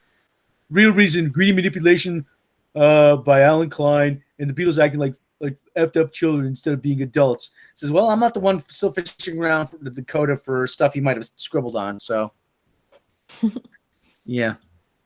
So, screw that. Yeah, It's kind of sad that a lot of these younger people won't even get the Yoko Ono reference. We're kind of at that age where people don't get it and have never heard of her. Yeah, don't stop defending her, please, and stop defending her. She used to hang around and stop. That's actually another good point. Stop defending her. She lived in. I keep saying she lived in London in 1965 and said she has no idea who this guy was. Please shut the fuck up about this. Don't give me your bullshit. Don't give me your bullshit. Don't give me your bullshit about defending her, okay? Don't defend Yoko Ono. Please. There's only one Yoko Ono. Yes. So. Yeah, Yoko Uno. Well, that's not really all you need. You only need one Yoko. All you need is love. Yeah. And she's fine as a performance artist. I can't take her seriously as a pop musician or anything other than performance art. And it's just so kind of bizarre that normal people were buying that stuff and not just some little music snob. She was a stalker. Yeah, exactly. Well, that's what I would think is you kind of happen to be in the place that they're happen to be at. I've certainly snuck in the back door of many dive bar sort of places to see bands, just to kind of come in and watch the what is it? The sound check show that they would do. And yeah, there was seriously. Actually, I've only done that once, but there's no way she didn't know if she's kind of traveling around in those circles, right? Yeah, I know. Well, yeah, that's just it. I don't know. And I don't know if I can Mayu Toneta Busuta. I'm sorry, I can't pronounce that, but I don't blame John 65. Yoko was super bangable. Oh, please. I don't know about that.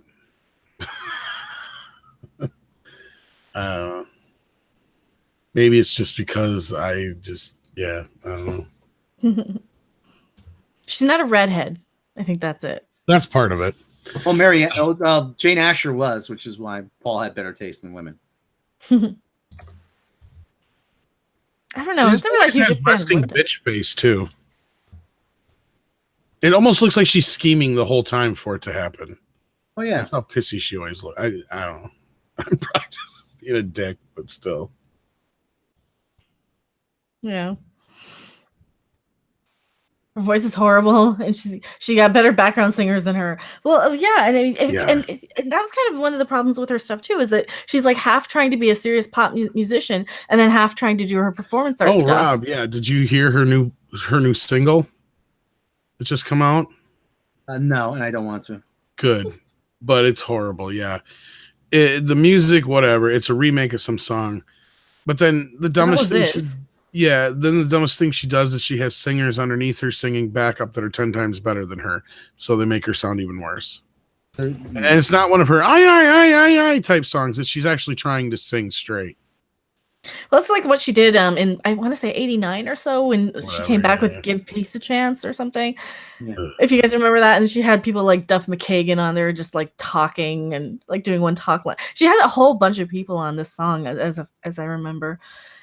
And yeah, she was actually trying to sing, and it just was it was such a cringy sort of a cringe version of We Are the World. Yeah, you must not have seen my tweet though, Rob, because Rolling Stone posted it, and I said, Rolling Stone, what the hell did I ever do to you? Yeah, well. Why are you sharing this with the world? This should be burned alive. It's because they love us. They love us. Remember when Rolling Stone actually used to be about talent? Oh, Rolling Stone magazine. Rolling Stone magazine hasn't been about 10. Rolling Stone's about trying to start movements. When do you think Rolling Stone died? After South Park was on the cover, probably, right? Yeah, I'd say somewhere around the late 90s. Yeah. What's probably the last one you remember? Rolling Stone is more about trying to be the avatar of cool for the outside of tribute issues. I haven't bought any. Like I have like the George Harrison one, and yeah, that's one I have. I have in the frame, and it's the South Park one. Yeah, because after that, in the 90s, it was always Spin that was a little more relevant. Yeah, and then alternative press, and then even now they're kind of. There used to be a magazine called Cake. It was published out of Cake. Published out of Minneapolis. Kid, leave me alone. You can find well, I would think it's like a titty magazine called Cake. Well, the final nail was when Hunter S. Thompson died, says Captain A. Yeah, probably. I think it died before that, though. Yeah. It became irrelevant anymore, I guess. Probably like Random said after. But like I said, now they're just trying to be on the forefront of all. Well, just a generic version of themselves. Yeah. And it's just gotten to the point where, like, there's a joke on the Colbert Report, Stephen Colbert, about how he said Bill Clinton, U2, John Lennon, Bob Marley, Bob Dylan, Willie Nelson, and there's a couple other people.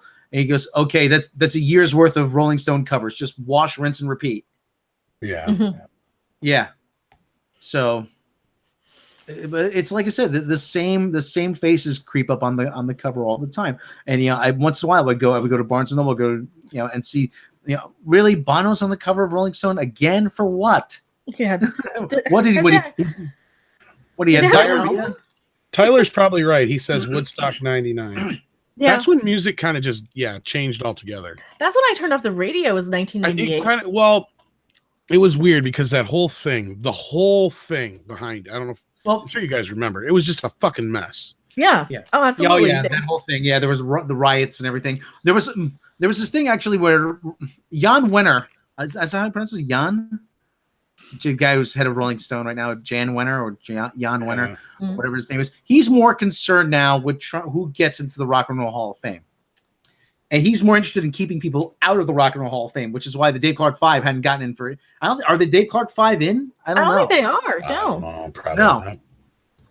Because the Dave Clark 5 actually had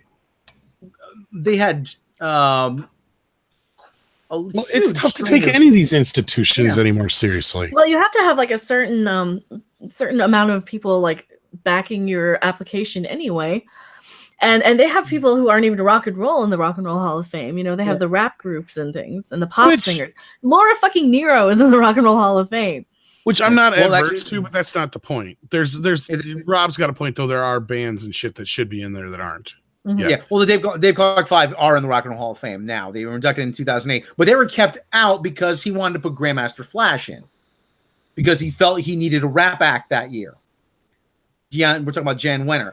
He felt they needed a rap act, so he put Grandmaster Flash in, and he kept the Dave Clark 5 out, even though the Dave Clark 5 actually had gotten more votes, which is bullshit because isn't Dave Clark kind of a madman? Yeah, Dave Clark is kind of a madman, but that's besides. I'm not adverse to it because rap has a lot of roots in rock, so I'm not gonna argue that point. But no, I agree. There's a lot of bands and acts and Did Deep Purple ever finally get in or no? Because they were more popular in like Europe than they were in America, but yeah, I would think by now.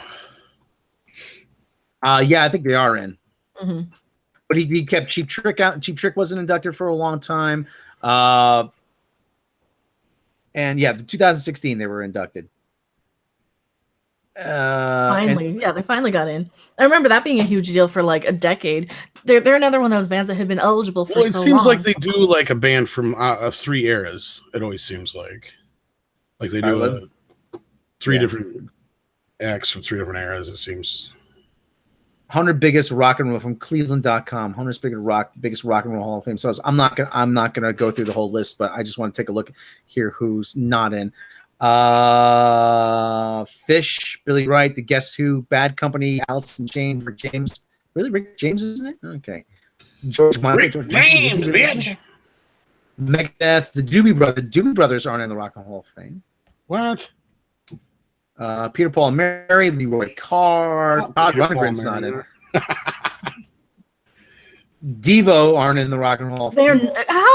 It's in Cleveland. Oh God. Devo's an Ohio band. You would think that, like, no. Pavement didn't really deserve to be in the Rock and Roll Hall of Fame. Ozzy Osbourne is not in as a solo act. Yeah, but he's already in with Black Sabbath. Okay, the B-52s. Okay, De La Soul and Duran Duran. Pat Benatar. Benny King. The Runaways aren't in the Rock and Roll Hall of Fame. Probably should be in. So Pat Benatar's in both? No, she's not in. Or not Pat Benatar. I'm thinking of Joan Jett. Never mind. Joan Jett is in this as a solo act. Is she? That's what I was wondering. I'm wondering too. Jan and Dean aren't in. Motorhead's not in. Procol Harum's not in. If you don't recognize the name Procol Harum, Captain April will know the name Procol Harum. Whiter Shade of Pale. Yeah. Yeah. The Clovers, the Marvelettes aren't in. Jane's Addiction aren't in. And I'm on the fence about that. Peter Frampton's not in. Peter Tosh. Oh, you're reading a list of people who aren't? Yeah. I'm reading lists of people who are not. Yeah.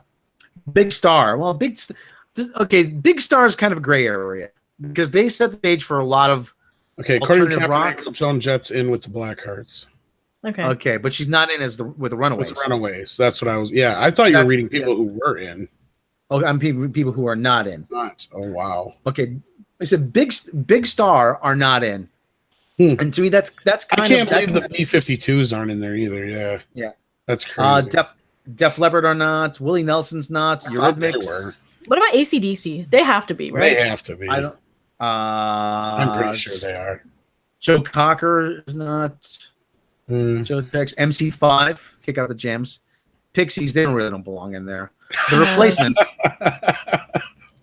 All right, the Replacements don't belong though. The Replacements, they should be, but they would never. But they probably. Yeah, well, but the thing is, they sort of opened the door for Nirvana, and that and the whole alternative rock thing in the '90s. Yeah. Joy Division, Jethro Tull's not in. Graham Parsons isn't in. Jethro Tull's not? No. Wow. Warren Zevon's not. What? Yeah. What the fuck? Soundgarden, not. T-Rex. T-Rex is a lot. T-Rex should be, I think. T-Rex should be in. I mean, they were bigger in the UK and Europe, but they should be in. They're very influential, though. Yeah. Yeah. The New York Dolls. The New York Dolls. Wow. I would put them in because they were also kind of. I mean, plus David Johansen's solo stuff as Buster Poindexter, and yeah, I would at least put them. You've named quite a few now. Like if you go back to the beginning, yeah, I didn't know any of those weren't the ones you mentioned. I thought you were talking about ones that were. Michael Schenker. Michael Schenker's probably not. I don't know if UFO's in though, but Michael Schenker probably isn't solo. Whitney Houston's not in.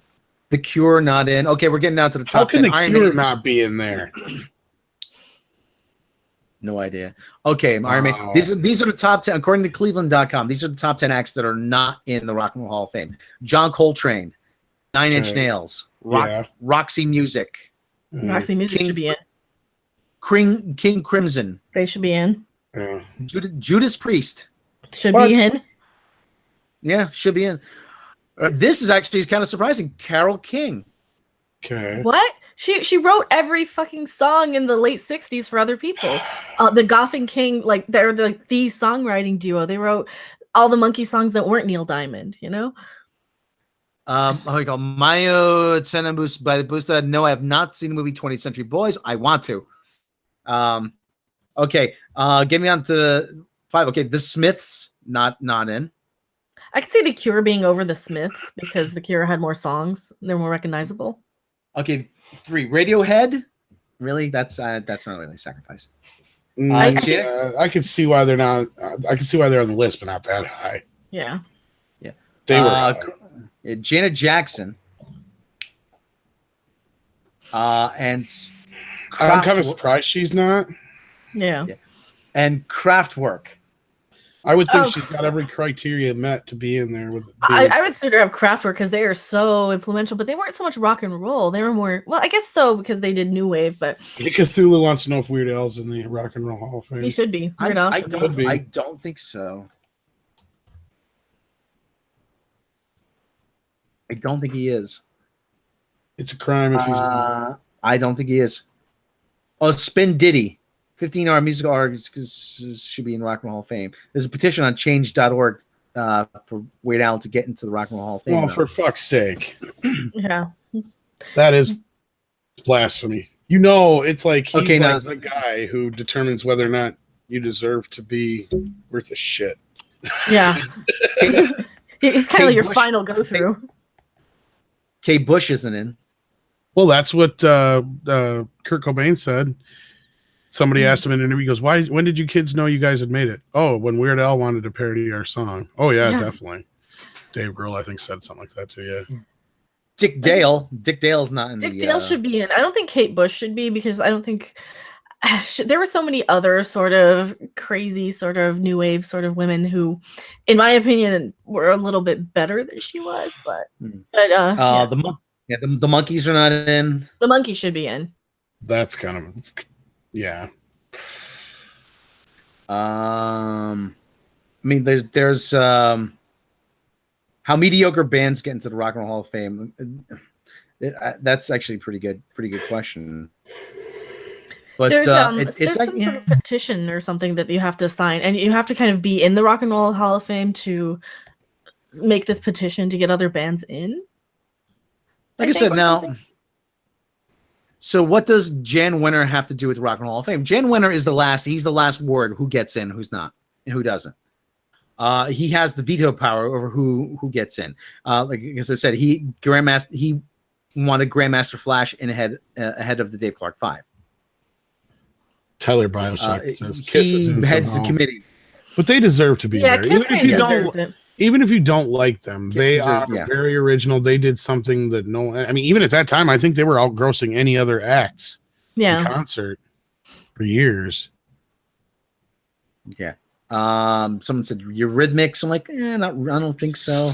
Well, Dave Stewart did a whole lot of other stuff. I was going to say, actually, yes, they should be. Even if it's solo between the two of them, yeah. Yeah, I would say more solo than together because Dave Stewart did so many things like behind the scenes in songwriting and in production. And he also has had a pretty successful solo career on his own. I think he did like a lot of duets as well. Okay, let's take a look at who the inductees were for this past year.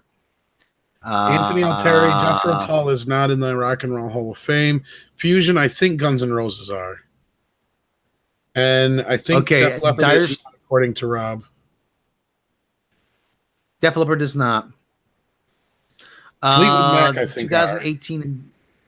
Yeah, they are. So I think that was one of the last times they got together. Mm-hmm. Yeah. 2018 inductees were Dire Straits, the Moody Blues, Bon Jovi, the Cars, and Nina Simone. And no Devo. Damn it. I'm sorry, Devo deserves it. I know, you're a big fan. I am a huge fan. I like the Among nominees. Yeah, I like them too. Among nominees who didn't make the cut this year were Rage Against the Machine, Eurythmics, Radiohead, Judas Priest, Kate Bush, Depeche Mode, Jay Giles Band, LL Cool J, MC5, The Meters, Rufus, featuring Shaka Khan, Link Ray, and The Zombies. The Zombies? The Zombies totally deserve it more than the Cars for sure. I'm also a huge Zombies fan. Damn it! It's the Zombies time of the season for loving, and we owe them 3 cents now. Yeah, exactly. But they're so iconic. You always most people can name a zombie song over a Shaka Khan song. I'm sorry, they're so iconic. They span every generation. Everyone. It's all in yes, but how many millennials know that? Millennials know time of the season. You want done, baby. Yeah, but millennials know time of the season. Actually, fun want to hear story. me sing it. You know it. Yeah, well, fun story is I actually did get to see the Zombies do their entire Odyssey and Oracle album a couple of years back, and they still sound good. Like It was really awesome. They had the original band back together as much as they could. Willie Woodward says Rage Against the Machine. They are a bunch of wankers. Are you from Britain? Well, I'm not Willie Woodward. I'm not a fan of theirs either, but I'm just. Well, Rage Against the Machine is so one trick though. They had like the same song 3 times over. I still can't believe Weird Al's not in the Rock and Roll Hall of Fame. This according to this Ultimate Classic Rock website, this is who is probably going to be nominated, but they're for this year, but are probably going to fail. Beck, Blink 182. I don't see them being nominated. Jeff Buckley, Candlebox. No. Oh God, no! Please don't. They had what? 2 these songs? guys? Yeah, they play state fairs. They play Cabbage Fest or Kraut Fest in Milwaukee. Okay, Candlebox this Saturday at the Kraut Fest, Kane County State Fair. Speaking of playing state fairs, Counting Crows. Yeah, Counting Crows. This guy's Counting Crows. Actually, it'd be the other way around. Counting Crows got a hell of a lot more fucking hits. All right. The guy says Sheryl Crow. Dave Matthews Band, Outkast, no. Snoop Dogg, Everclear. Come on. I would say Snoop Dogg. I can't. Snoop Dogg should be because he's an icon. I cannot take this list seriously. Okay. Speaking of Counting Crows, the guy who looks like Sideshow Bob from Counting Crows, he is like one of the most conceited assholes, but he proves that he used to go with Jennifer Aniston. That proves you do not have to be good looking to actually get a hot girlfriend. But Eddie Murphy used to do a whole bit about that. Yeah. All you gotta do is sing. It'd be interesting. But women don't care. Somebody, I think Rolling Stone magazine, there's an article on rollingstone.com. They were trying to make this guy was trying to make the case that everybody says, oh, Nirvana. He was trying to make the case that Counting Crows should be considered just as important as Nirvana to the 90s. I said, no. Are you Mike? No. No, just no. That's a little, yeah. I would say REM, yes, but not Counting Crows. Oh, REM is way above and beyond. Yeah. Sorry. Or Radiohead even. Or I hate REM, but even I can make it better. Maybe they were one of the few 80s bands to make a very successful transfer into the 90s. Yeah. Well, that's because they were such a college 80s band too. They were really not, they didn't get a ton of airplays, I remember, until they had a couple of them with like Orange Crush. Out of Time was their big hit. Yeah. But they had Stand and they had Orange Crush and they had Radio Free Europe and It's the End of the World and stuff were fairly. Stand reminds me of Sesame Street. Kind of, it does. Well, then they go into Shiny Happy People, so it wasn't really a huge surprise. Shiny Happy People holding hands. I still love Weird Al's version of Stand. He just did Spam. Spam in the place where you live. I love what Dennis Ham and pork. I love what Dennis Leary said about are the same thing. I love what Dennis Leary said about REM. REM, shiny happy people. Hey, pull that bus over to the side of the pretentiousness turnpike, okay, pal? Yes. I want the shiny people over here, and I want the happy people over here. I represent angry, gun-toting, meeting people, okay? Yeah. I think Mama Cass said it best when she said, I'm sorry, but Automatic for the People by REM is one of the best albums of all time. I never listened to it. Oh. Don't own it. Really? That's the one with Everybody Hurts on it and Drive, Man on the Moon. Yeah, I know. Randy Coffin in a wrestling match. Yeah. No, my heart's breaking. My heart's breaking. I think Losing My Religion is one of those songs I just can't. I can never hear again as long as I live. Same thing. That one's a way overplayed one. You shook me all night long. I can never hear that again and be very happy to never hear it. I will say, you want to know where the rock and roll frontman died? It was Michael Stipe. That's where the rock and roll frontman came to an end. Because I thought it died with Freddie Mercury, but okay. But you still kind of had the front man, David Lee Roth, that kind of thing. But the front man really became a thing of the past with Michael Stipe because that was the turning point. That's when there was no difference between the guy on stage and the guy in the audience. Yeah, but he came from the 80s, though. Yeah, but they're the same era. That's what I'm saying. I get what you're saying, Rob. I'm just trying to kind of get. I don't know. Well, Bono's a pretentious asshole, though. Yeah. So Michael Stipe is a pretentious asshole. Every fucking lead man. Yeah. So is Axl Rose and everybody else. But Michael Stipe is a guy that you are. The guy Axl Rose ate probably was too. But Michael Stipe is a guy that you are cooler than he is. That's the thing. In a way, but I could explain that, Rob. That didn't make sense. What do you want me to explain? Yeah, I mean, I get what he's saying, but I think it. I remember when I saw Sonic Youth in '94, there were guys in the audience that looked exactly like the guys who were supposed to be on stage.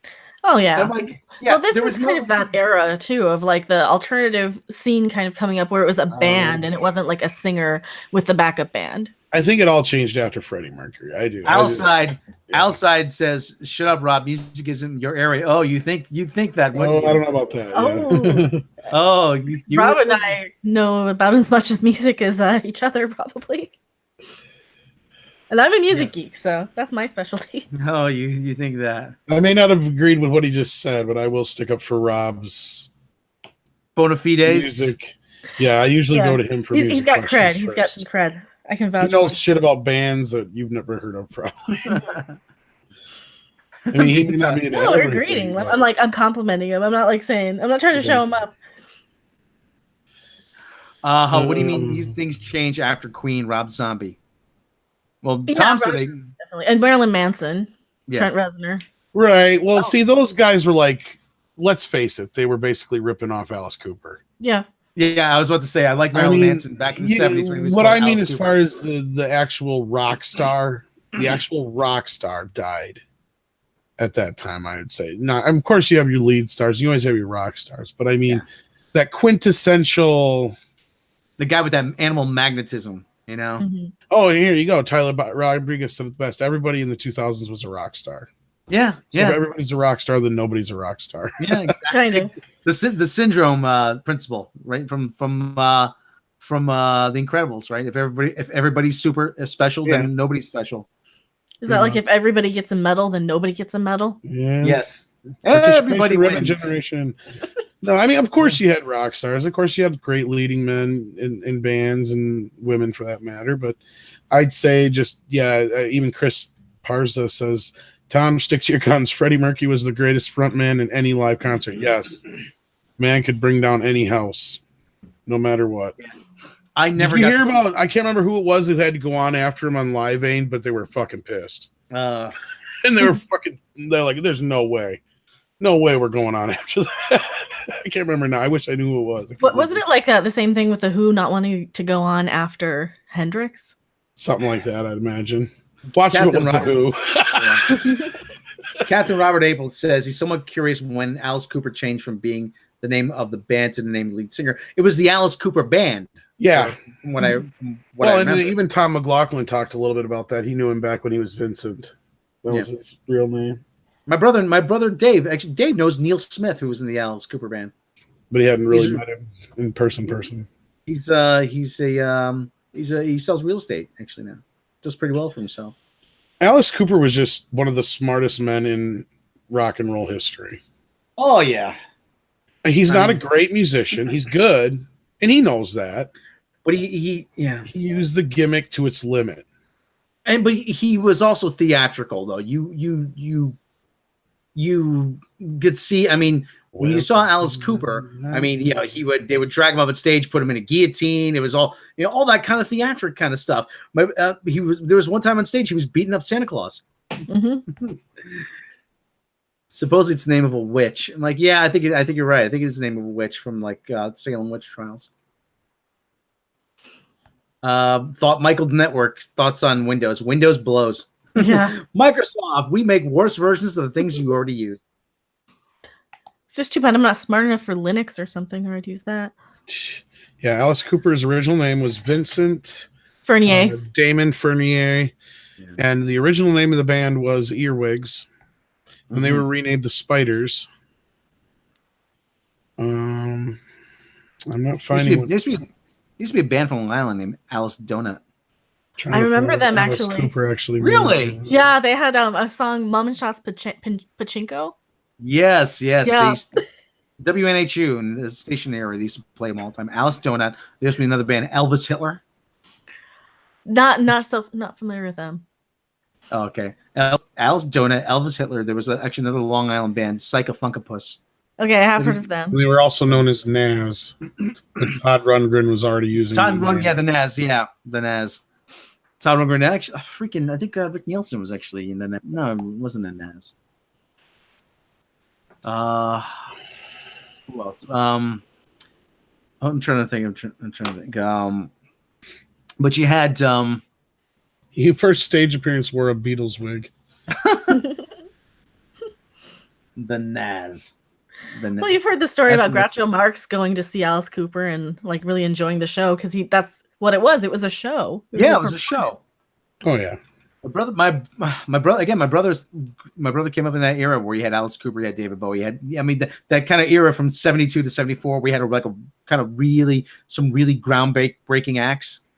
He said he saw Bowie back then, and he had no idea what to expect. He said it was the greatest concert he ever saw, and every song was a play.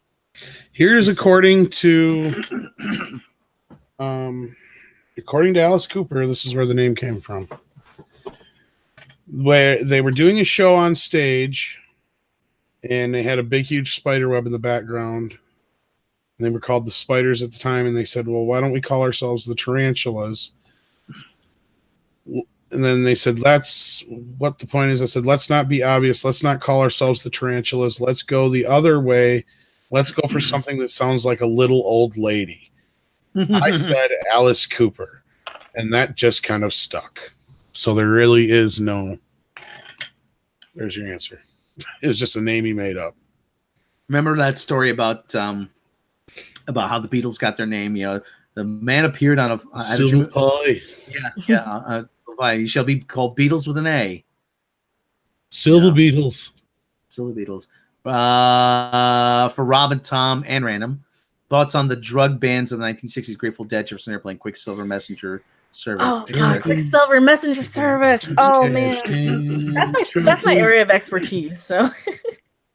Not a particular fan of any of them myself. Oh, I like them. My favorite one's probably Jefferson Airplane. Yeah, Jefferson Airplane was really, really good. The truth is found. Well, that was actually the Great Society. Grace Slick brought it over from her other band. You know it all. See, this is what I'm talking about. This is my area of expertise. So she was in a band called Great Society with her husband at the time, I believe, or brother-in-law or something. And then she came over to Jefferson Airplane because they needed to replace their singer Signe Anderson. Because they had another lead singer. So I think she went off to have a family. And Marty Balin ended up picking Grace Slick up and because that's kind of the thing he did. Better yet is they became Jefferson Starship, and then they just that was crap. And then the other one they mentioned was Quicksilver Messenger Service, which I do know a lot about too. I like, and we can build this thing together. Well, that was Starship from Mannequin, though. I know. I like that song. But yeah, so Quicksilver Messenger Service had like a really hard time because they had. I'm not which one, but I made Jefferson Airplane. Their lead singer, Dino Valenti, ended up getting arrested for pot. So when they played Monterey Pop, they were without their lead singer. And their most famous song was Fresh Air. If you ever heard, have another hit, Fresh Air. Sometimes radio stations would use it. It was very much a drug song. They were absolutely one of my favorites, though, from that era, too. There were so many good ones from the San Francisco Bay Area, but then, there was a whole scene. There was a scene in Texas with the 13th floor elevators. And I could go on about this for hours. I'll shut up. That's okay. No, you're fine. We're not even on 2 hours yet. We're all right. Yeah. Captain April brought up. We've been hanging on to over 90 viewers this whole time. So. Captain April brought up Cheap Trick, and that was just the name they were using at the time. Yeah, and it was called Tom Peterson actually. Tom Peterson was having a lot, and Rick Nielsen. They were actually getting a lot of stuff done, a lot of instruments built for them by Paul Hammer. And he said to Paul Hammer, he said, I want you to build, he was using an 8-string bass. He said, I want you to build me a 12-string bass. He said, Tom, I don't know if it's going to work. Just build it. Because Was that the first 12? Oh, bass. That was the first 12-string bass, 1974, I think. Oh, wow. Yeah. That's cool. Paul Hammer was a Gibson dealer, and he just stole all their designs. Really. But that was actually brilliant. I mean, he just changed them. And actually, there was lawsuits about that. But I really want. Well, Hamer's back as a brand. I mean, they're building in Indonesia now. But next, I have two of the XT. I love Hammer guitars. Tyler Bioshock says, "Random, you're the coolest gal now. I love Quicksilver, John Chipapina forever." Cipollina, I think, yeah. Well, he wrote it Chipapina. Yeah, okay. I'm just reading that. Just reading them. I'm drunk, go home. I know.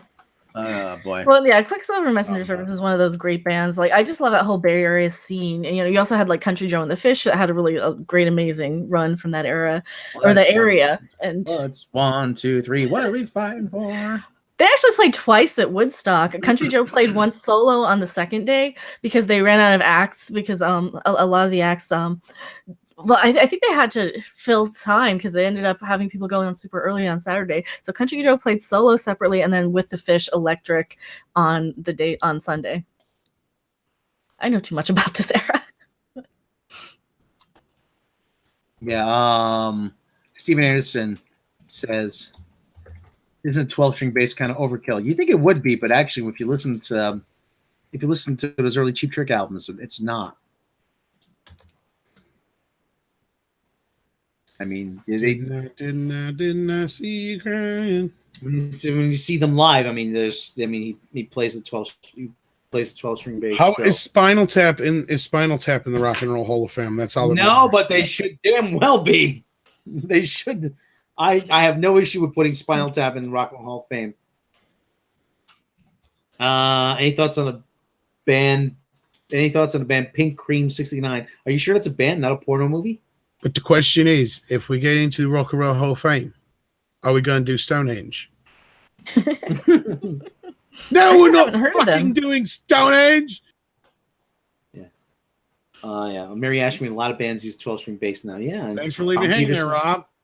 Oh, sorry. He was distracted by the chat. Yes. We do have a new Wrench Wench tonight. Mary Ashby? Yes. A Wrench Wench. She does such a good congratulations. I thought I'd made her one a long time ago. I guess I overlooked it.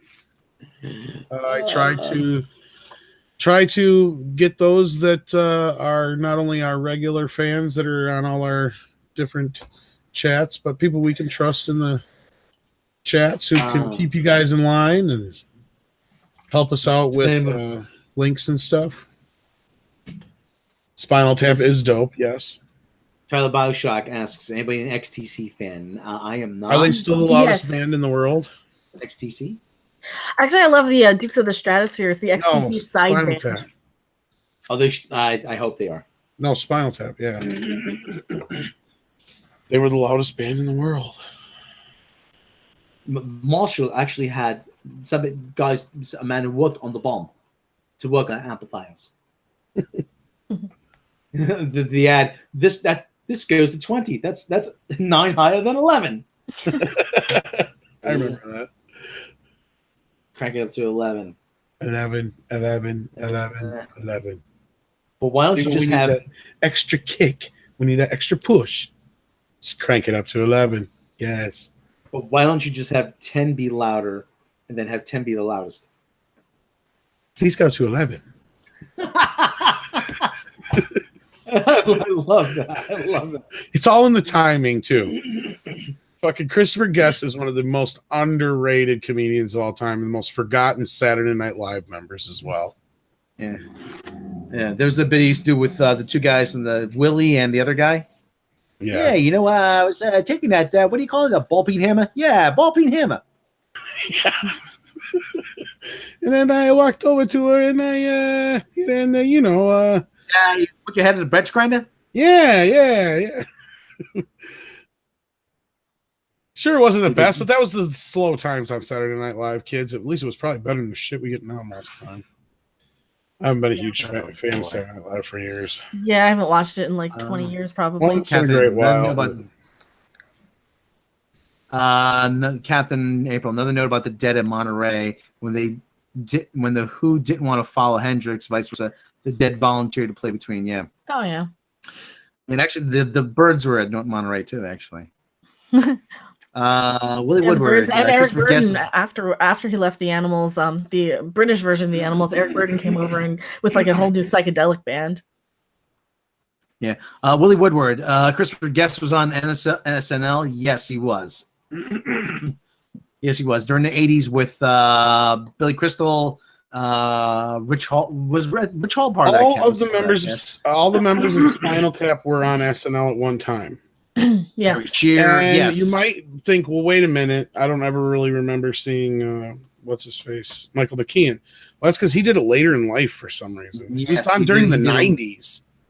Yes. It was a very I don't know why, but it was like, okay. It's Michael McKean.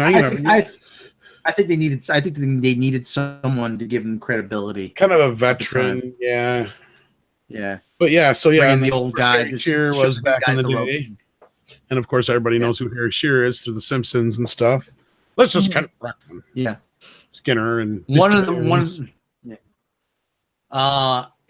weird things, Anna Gasteyer, who was on Saturday Night Live, she was on during the late 90s to about 2001. She had a kid. She had a baby, actually, at one point. And Lorne does this thing where on Tuesday night, everybody has to pull an all-nighter. And he said, she was going to leave. She goes, well, I got a kid. I got to go. Oh, no, but you have to stay here. No, she's like, I got to go home. I have a kid now. I can't stay. And so after that was it. She had to leave. She left the show. Not saying because of that, but it was around that time where where they, Rob, you ignorant slut. Steven Anderson did his appearance at Altamont movie. Very funny, tragic. They get back in their helicopter and fly away. Yeah. Mm-hmm. Well, please meet you. Don't you guess my name. All right. If you Hells Angels don't stop beating that guy up, we're not going to play anymore. All right. We're not going to play.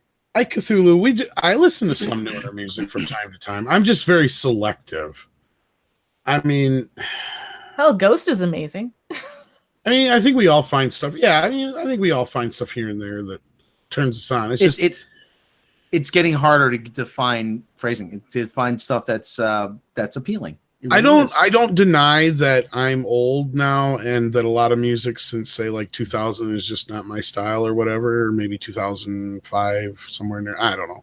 But there's stuff I find from every now and then that I really enjoy, and I don't know. I guess it's not beyond me that I'm probably beyond the music, but at the same time, I know there's a difference. Things have changed. Well, and there's a whole video out there that has that explains like how it's different and why it sounds different. Like there's a different ways that they're mixing it. They're kind of blasting everything up, and they're normalizing the sound too much, and they're boosting it too much. So there's a definite difference in how we're hearing it and how it's kind of being presented. Oh yeah. So you don't have like the subtlety anymore. Well, yeah, they've even gone to the point where they use like subliminal shit for commercials and stuff in music now. Mm-hmm. It's like they can almost guarantee a hit because they know it'll hit all those subliminal things in your brain to make it, oh, okay, but they're so disposable a lot of times. Oh yeah, a lot of the new music's kind of meant for like to download on your phone for about a month. Well, I've noticed how many songs just within like the last 15 years that it's like, oh, I remembered that song and I totally spaced it out.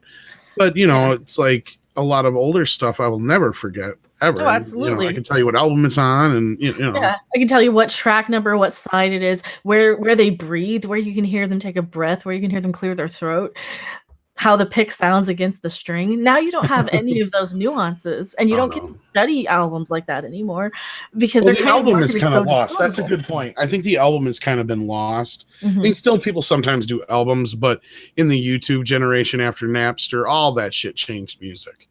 Some for the better, some for the worse. I mean, if you're a smaller band or somebody who's actually talented and deserves to be noticed, now is your chance. You have YouTube. You have other outlets that you didn't have before. You don't have to go get a manager. You don't have to sign a record deal. It's all on you now. But at the same time, there's that oversaturation as well. And I'm sorry, but a lot of the pop music out there nowadays is just so processed, and there's no soul to it. No, they auto-tune the shit out of the singers, and there's just nothing. Friday, gotta get down on Friday. Sorry. I thought you were singing "Baby" from Justin Bieber. Well, that's part of it. Baby. They're the same song. Oh my God, they are. Well, they did. They literally have come to a point where they have figured out through digital stuff and all this other kind of crap and research and whatnot, like using the same kind of things they do in advertising now, that they literally know how in a 3-minute song to get you to like that, or whether like it or not, it'll stick in your ear. It's programmed that way. That's the sad part. Exactly. It's not about actually the song being good, because if it's not, they will make you like it. No, there's stuff in it. Yeah, you're going to hear it everywhere. It's the same thing like if you go to a casino. Did you realize that all slot machines play the same 3 notes? Yeah, it's only key of C. Yeah, it's the same kind of thing. It's an attractant within the song, stuff that's like subliminal, even though you can't stand the fucking song, but the way it's produced in a way that it sticks in your head because they know now they've kind of cracked that code. And you would think things would get better, but no, it just means that they can produce it quicker and faster and at a higher rate, basically. And you could do it on your home computer, but there's just no soul to it anymore. No, you don't have somebody like Bob Dylan sitting down and writing a song from their soul and from their Bob heart. Dylan would never get famous nowadays. No, you have these kind of manufactured songwriting almost committees where they know they're using this formula to know, okay, we need to put this many words here to express this feeling of romance, but from this point of view. And it's all the exact same type of song. It's all the same style of song. And so many of these songs just repeat the same word over and over again. Oh yeah. I used to make jokes when I used to DJ. It's like I could write half these songs. All you do is you get a fresh beat and you sing about a body part. Yeah. That's all it is. It's like my elbow, my elbow, my elbow, my elbow, my hip, my hip, my hip. It was for a while. That's why I got to the point where I got sick of DJing, because it's like pretty soon we're gonna have every fucking body part. Yeah, it's like pretty soon it's like, okay, we're moving on from the head to the neck. Well, they do have that one recently. It was that one neck song by what's her face, and like, oh god, then you get, hold on, we're down to the back, we're on the arms, we're on the lady lumps. They changed it to cake. Another one they did. Well, then there's these lazy rappers now. What is this shit? Oh, Gucci Gang. They're being bothered to get out of fucking bed to rap. I'm here to rap today. I don't really want to rap, but I'm here. It really sucks to be here, and I make a lot of money. That's why I'm here. I can't remember the name for it. That's why I'm here. I'm so fucking stoned I can't even barely rap, but I'm here. That just annoys me. It's droning. It's not rapping. I think there's 2 people. I think it's very telling, though, that pretty much 2 people, over the last, decade and a half, have written just about every single hit song imaginable. Yeah, isn't it a couple of like white guys, like white middle-aged dad-looking guys too? What's her face we were just talking about too? Max Martin and Diane Warren. I was thinking. Diane Warren. That's what I was trying to think of. Yeah. Don't want to close your eyes, and everything sounds the fucking same. Yeah. That's what's sad. Yeah, that's like the most overplayed Aerosmith song. It's like my least favorite one of theirs. Yeah, I can't take that one either. Did Diane Warren write that Titanic song? No, that was David Foster, I think, wasn't it? I was going to say that's based on Alan Silvestri's music for the movie, so I'm not sure. She may have worked on the words, though. I have no idea. Somebody'd have to look it up. I think you're probably right, Random. That's one of those songs, as much as I hate that song, I will give them credit because there was this little patch of time in that era of movies, like with Lord of the Rings and a few other things, where they started doing songs that were based on the music from the movie, like they used to do in the 80s all the time. Yeah. So I love those cheesy bastards. Like the song from First Blood by Sly's brother. Yeah. You drew first blood. You know, it's in the tune of the theme, and same thing with Karate Kid. The Moment of Truth is the Karate Kid theme if you listen to it. My heart will go. James Roy Horner and Will Jennings wrote that. So no, she didn't. What Diane Warren did not write that. Yeah, so that basically means he wrote the music and the other guy, Jennings guy, wrote the words. Yeah. But you kind of get my point, though. Is like I said, just to somebody Celine Dion. But like I said, the point being is that it is just become it's almost like canned soup now. You know what I mean? Mm-hmm. It's packaged. There's really nothing special about it. It's probably not very good for you in the long run. It's just full of additives and stuff like that. Like it's heavily processed, and I don't think. Well, like I said, they don't want to invest. Like I said, you said there was that video of a guy says why music has gotten worse. Why music has gotten worse. They don't want to invest the money and have you say that sucks. Well, the industry's changed completely. Absolutely. Yeah. Nobody's willing to take a chance. Like Frank Zappa said, take a chance. Who knows?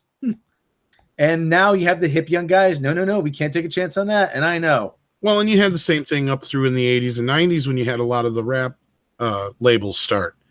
They turned into a lot of the big labels because they did the same kind of shenanigans. Even though their whole point was to start and do things differently, it all came back around. And you can't keep an industry going when you keep all these people's money and they know shit's up. And then when there's no money to be had, and these bands figure out that they can make all their money in touring, and it doesn't really matter how many albums or downloads they sell. It's all about the touring. That's where their big bucks are. Yeah, it's like the album's a commercial for their concert. Basically. Yeah. Why do you think so many of them now can, and they had the big battle with Napster. You had both sides. Yeah, you had guys that on one side from Metallica and stuff like that going, oh, it's bad, Napster bad, and stuff like that. Well, that was because they were the ones selling all the albums. When the little guys were like, no, this is helping us. Yeah, it's getting people to have the album that wouldn't necessarily be able to afford it. Right. Or just to try it out. Yeah, even. and it's allowing you to try something different, try something new, check something out with as little risk as possible. You gotta read that. Santa Dominus's super chat. He must have liked my elbow. $20 Canadian. MEAD the Beats. The MEAD Beats album, yes. My elbow, my hip. My hip. And you can see all kinds of ladies out there. Oh, it's an elbow song. That's old people. Like, okay, I'm done. I'm done doing DJing. I'm done. I can't do this anymore. And remember what Eddie Murphy said about Luther Vandross? This big Kentucky Fried Chicken eating motherfucker. But he's still throwing his panties on the con. But he gets out there. You got what I need. Teddy Bear scared of bitches and giving them pussy. Luther Vandross. Women go, what? He's so smooth. And now Elvis, man. Elvis, Teddy Pendergrass, you got what? That motherfucker's crazy. I love when he gets on Michael Jackson. He goes, oh man, and then when Michael cries, oh shit, the ladies lose it. And I learned love is not possession. And I learned the love won't wait. Shut up, Tito. She made stop teasing. Stop teasing. Well, Santo Dominus, thank you for the $20 Canadian super chat. I'm going to get me some maple syrup. Some Labatt's and some maple syrup. Labatt's. That's buoy. Sorry. No, you should buy the Corner Gas DVD set. Yeah, buy Strange Brew. It's a TV show. Or Strange Brew. Oh, I have that too. For Kids in the Hall. Strange Brew. I have that too. I keep saying it's a rule. I have to buy wherever the money's from. That's what I have to buy. Except if we get a super chat with British pounds, I have to buy fish and chips. So anyway, how much is it going to cost to get Rick Moranis to make another Bob and Doug movie? Oh God, I thought he retired from movie making. No, he's back. He did do the voice though for a short-lived cartoon thing. Yeah. Oh no, eh? Oh no, eh? Oh, I gotta take a leak so bad I can taste it. That was one of my favorite movies. Did they ever fix the colorization? Because I think I had either a video cassette or I have the Blu-ray. It looks kind of faded. white.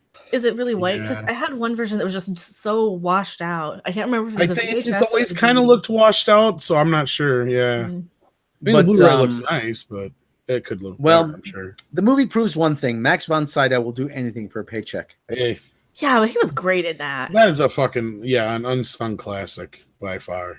Yeah, it's what I Hamlet, call. but who cares? Oh, I love that movie. That's one of my favorite movies of all time. Your dad Doug It's what I- dropped your beer. It's what I call a near Well, classic. speaking of Mel Blanc, you hosers get down to the store and get me some more beer now. Yeah. It's- Well, I'm such a Yeah. huge SCTV fan as well. They used to air that. They would rerun I'm that. gonna drop it. I'm gonna drop it. You better hold it. I'm not gonna hold it. You better not. No, I'm gonna drop it. No, you're good. You're gonna drop it. You're good. No. Yeah, that's a watch party just- we need to do. I was testing the brakes. A drunk Kind strange of brew soft. party. It has to be in person or something. I love that movie. I'm sorry. Yeah. I'm not sorry though. We should do like the tribunal sort of watch party. Make the case for Strange Brew. Strange Brew is a great classic.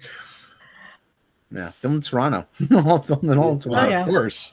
Okay. Well, wasn't I it? love Well, somebody Either- was either- telling us that it was. The whole thing was that was only on there because was it you, Rob, who was saying that? Bob and Doug were only on there because they had to have Canadian programming, or was it somebody else I was talking to about that? I don't know. I think that was the case. You weren't talking to me about it, but I think that was the case. Yeah, the only reason that they were on the show was because the show for the programming to be on the Canadian network or whichever it was, it had to have so much Canadian content. There's Canadian content laws. So they tagged on, and it became like their biggest hit of the show, even though it was just to be there to fill in the quota. So like it was a throwaway thing for the first few times, and then they realized how big it was or whatever. Mm-hmm. They got the album in the movie, and Well, yeah. Did you ever hear the Great White North album? Arlen did a review on it. Maybe I did watch that. I'm not sure. On the first day of Christmas, my true I love honestly gave to have me no time to watch shit. So if I know stuff, it's usually from something I read, a or beer. making of, or an interview. Oh yeah, they did the 12 Days of Christmas one. I remember. Yes, I love that Take one. off I always the used to Great play White that on the one radio station in Madison. Yeah.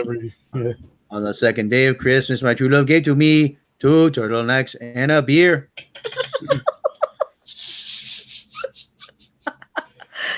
Great. Now I have to listen to the album and watch the movie. Yeah, I grew up with those. I used to rent that all the time as a kid. It was on cable all the time.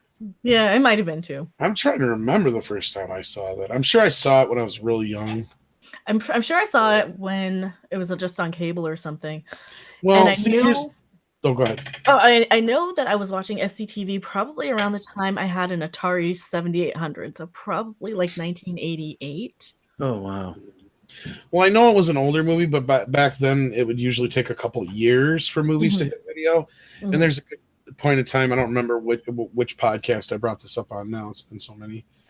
But my dad used to work for a company, and they'd get the videos before they go out for rental, you know? Yeah. So he'd bring them home, and they were still in the fucking plastic and everything. So we wouldn't even necessarily watch them all, but every single movie that was coming out like in 2 weeks or whatever, a week or whatever. Yeah. So I'm sure I saw it at that point and don't really recall, but because I saw so much shit then. Yeah. That's when I'm sure that's when I saw, actually that probably was the first time I ever saw that movie we were talking about the other night, the vampire, the Polish vampire, actually. Yeah. So I remember my dad specifically making me watch it because I was a big vampire fan, and I had not seen too many Dracula movies or anything to that point. I just remember that being either the first or one of the first vampire movies I ever saw. Well, I remember I had the original VHS, or what I think it was one of the original or the original. It was in one of the clamshell VHS cases. Yep. And it had kind of the black castle shadowed in the background with just the white lettering and kind of the Gothic text. And I because I remember I thought it was kind of weird once he started bringing home ones in the cardboard, because most of them used to be clamshell back in the day. Oh yeah. Do you remember when the Memorex blank tapes used to come in the plastic cases? Yes. Yes. Yeah, I used to use that to hold my lab the lab kits. You know, the lab when you went the freaking shitty ass state university, you had to take a lab course, and you had to get like an X-Acto knife or whatever.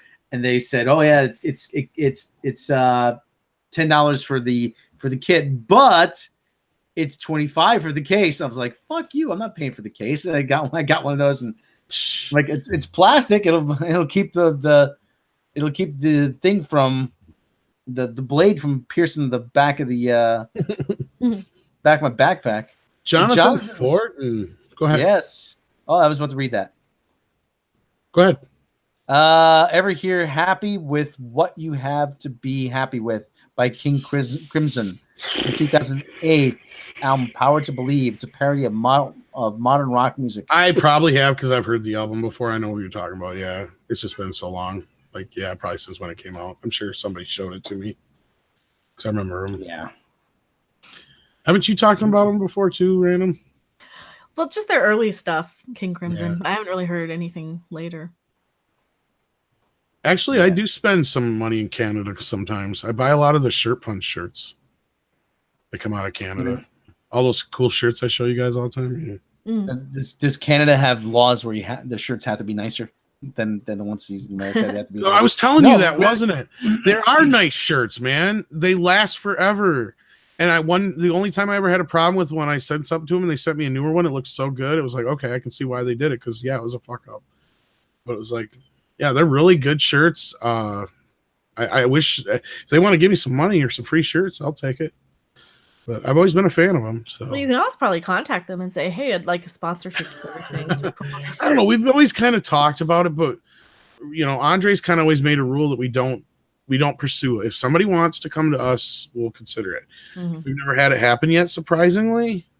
But he's also, I don't know, maybe he's had stuff over there because he's kind of talked about a few things. But yeah. Anyway, that's stuff I'm sure he wants us to talk about. Yeah. So, but anyway, if you're out there listening, if you want to sponsor the show, no, we're not supposed to say that, Rob. Yeah, we're above that, right, Tom? No, that was one of the things I specifically told you not to say, Rob. And what did you do? I can hear it now. That is one of the things. 16 lashings for you. He's gonna make us watch Ghostbusters again. That's right. Oh God. And STD all together in one. No. That Harv guy. Canada uses the metric system, so our shirts are a bit nicer. Cool. They're a little more expensive, but it's not like they're expensive because because they have 24-hour deals and they're $10 shirts. Mm-hmm. Well, and then it's like an extra $1 per size over whatever, and then shipping. So it's not too bad. Gary from Nerdrotic just signed on. Hey, Nerdrotic! Hey, he was gonna pop in. He said maybe, so we'll see if he jumps in here. Hey. I know we're going over 2 hours now, so we're probably gonna wrap her up here pretty soon. But hey, kids, I know he's probably got some stuff on the docket tonight. Yeah. So, but anyway, it's turned into a pretty good music podcast. Yeah, we talked the last half hour, 45 minutes all about music. So. Yeah. We got 86 people still with us. That's not too bad. We were saying about how I keep reading the various think pieces because I saw a thing because I'm on Facebook and I saw something about about Solo. Yeah, man, they just keep lowering the bar for Solo. They really do. Mm-hmm. Well, maybe it'll be profitable once it hits home video. Well, maybe it's the 4 or 5 being very optimistic. Yes, and that's a good thing. I don't think it's going to be nearly that great of a hit on video. It's not a main Star Wars movie. No. Yes, and it's not. It's not. It's just so bland and boring. Nobody wanted it. Nobody cared about it. I was about to say, what's the word for it? Opposite of bad. Well, like I said in the before. There was hardly any toys or merchandise for it. You know, they seen it coming. Yep. Troubled production. Yes, troubled production. That's what they'll say. I was shocked. I was watching how the reruns of How I Met Your Mother, and Phil Lord and Chris Miller actually used to write for them. I'm not surprised. I think I heard that before. Yeah. Like, yeah, these are the perfect guys to give us certain people do actually still work their way up the ranks. Yeah. If you're a white male, you have to anyway. Anymore, yeah. Well, we do not live in a meritocracy, apparently. But it's the whole thing. It's I agree. It's like they hire these women just because they're women. That's actually offensive. I understand why they're doing it because because it's seen as leveling the playing field, but at the same time, you're actually not doing yourself any favors because you are promoting people that are ultimately going to hurt your brand, going to hurt your business, and going to hurt your income and profitable, and you're going to alienate the fans when they say this is terrible. Yep. Pretty much. But don't you understand? This is the Me Too era. This is we have to be open-minded, and you're just a racist and you're just a misogynist. You hate women. Believe me, all the horrible ex-girlfriends I've had, I have more reason than anyone to hate women. Okay, but that's a whole other issue. I mean, the whole thing is, like I said, at some point, do you think at some point it's gonna because we had the guy from the Wilk Report from John.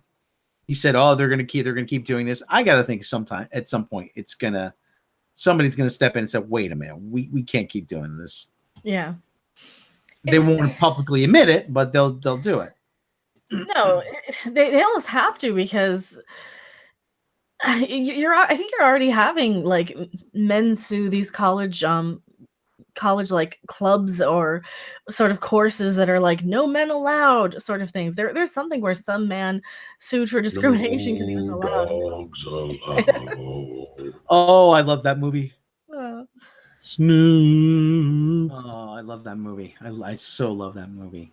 Makes you cry. Oh, it gets you right. It does. It gets you right in the heartstrings, doesn't it? It really does. It's like it is. Goddamn round-headed bastard. The last guy with a round head that you actually like, Charlie Brown. You bought it. You got a used dog, Charlie Brown. Good grief. And then he goes and he puts the dog. He goes out. He looks at the dog house. Anyone who's lost a pet knows that feeling. Right after you just stare at the dog house. You just want your dog back, but they're not coming. They're not coming home. Mm-hmm. Yeah, like I said, it's oh god, like I said, every little kid who's lost a pet is gone through that. No, entire BioShock. Years of the Woman, somewhat similar. They even wanted a female Bond back then. Sharon Stone was lined up. Doesn't last forever. Yeah. This will pass. I hope. Don't get me wrong. I mean, stuff like women writers and stuff like that. I mean, yeah, okay, fine, whatever. But DC Fontana wrote some of the greatest episodes of Star Trek and Star Trek Next Generation. She wrote a lot of great science fiction. Nobody ever cared that she was a woman. No. Well, of course, I don't think we knew back then. Well, yeah, I think that's why she hit her. Yeah, you're just gonna say. Go ahead, Random. Yeah, I think that's why she used the initials DC, so she would be judged on the work instead of dismissed as, oh, you're just a woman. Yeah.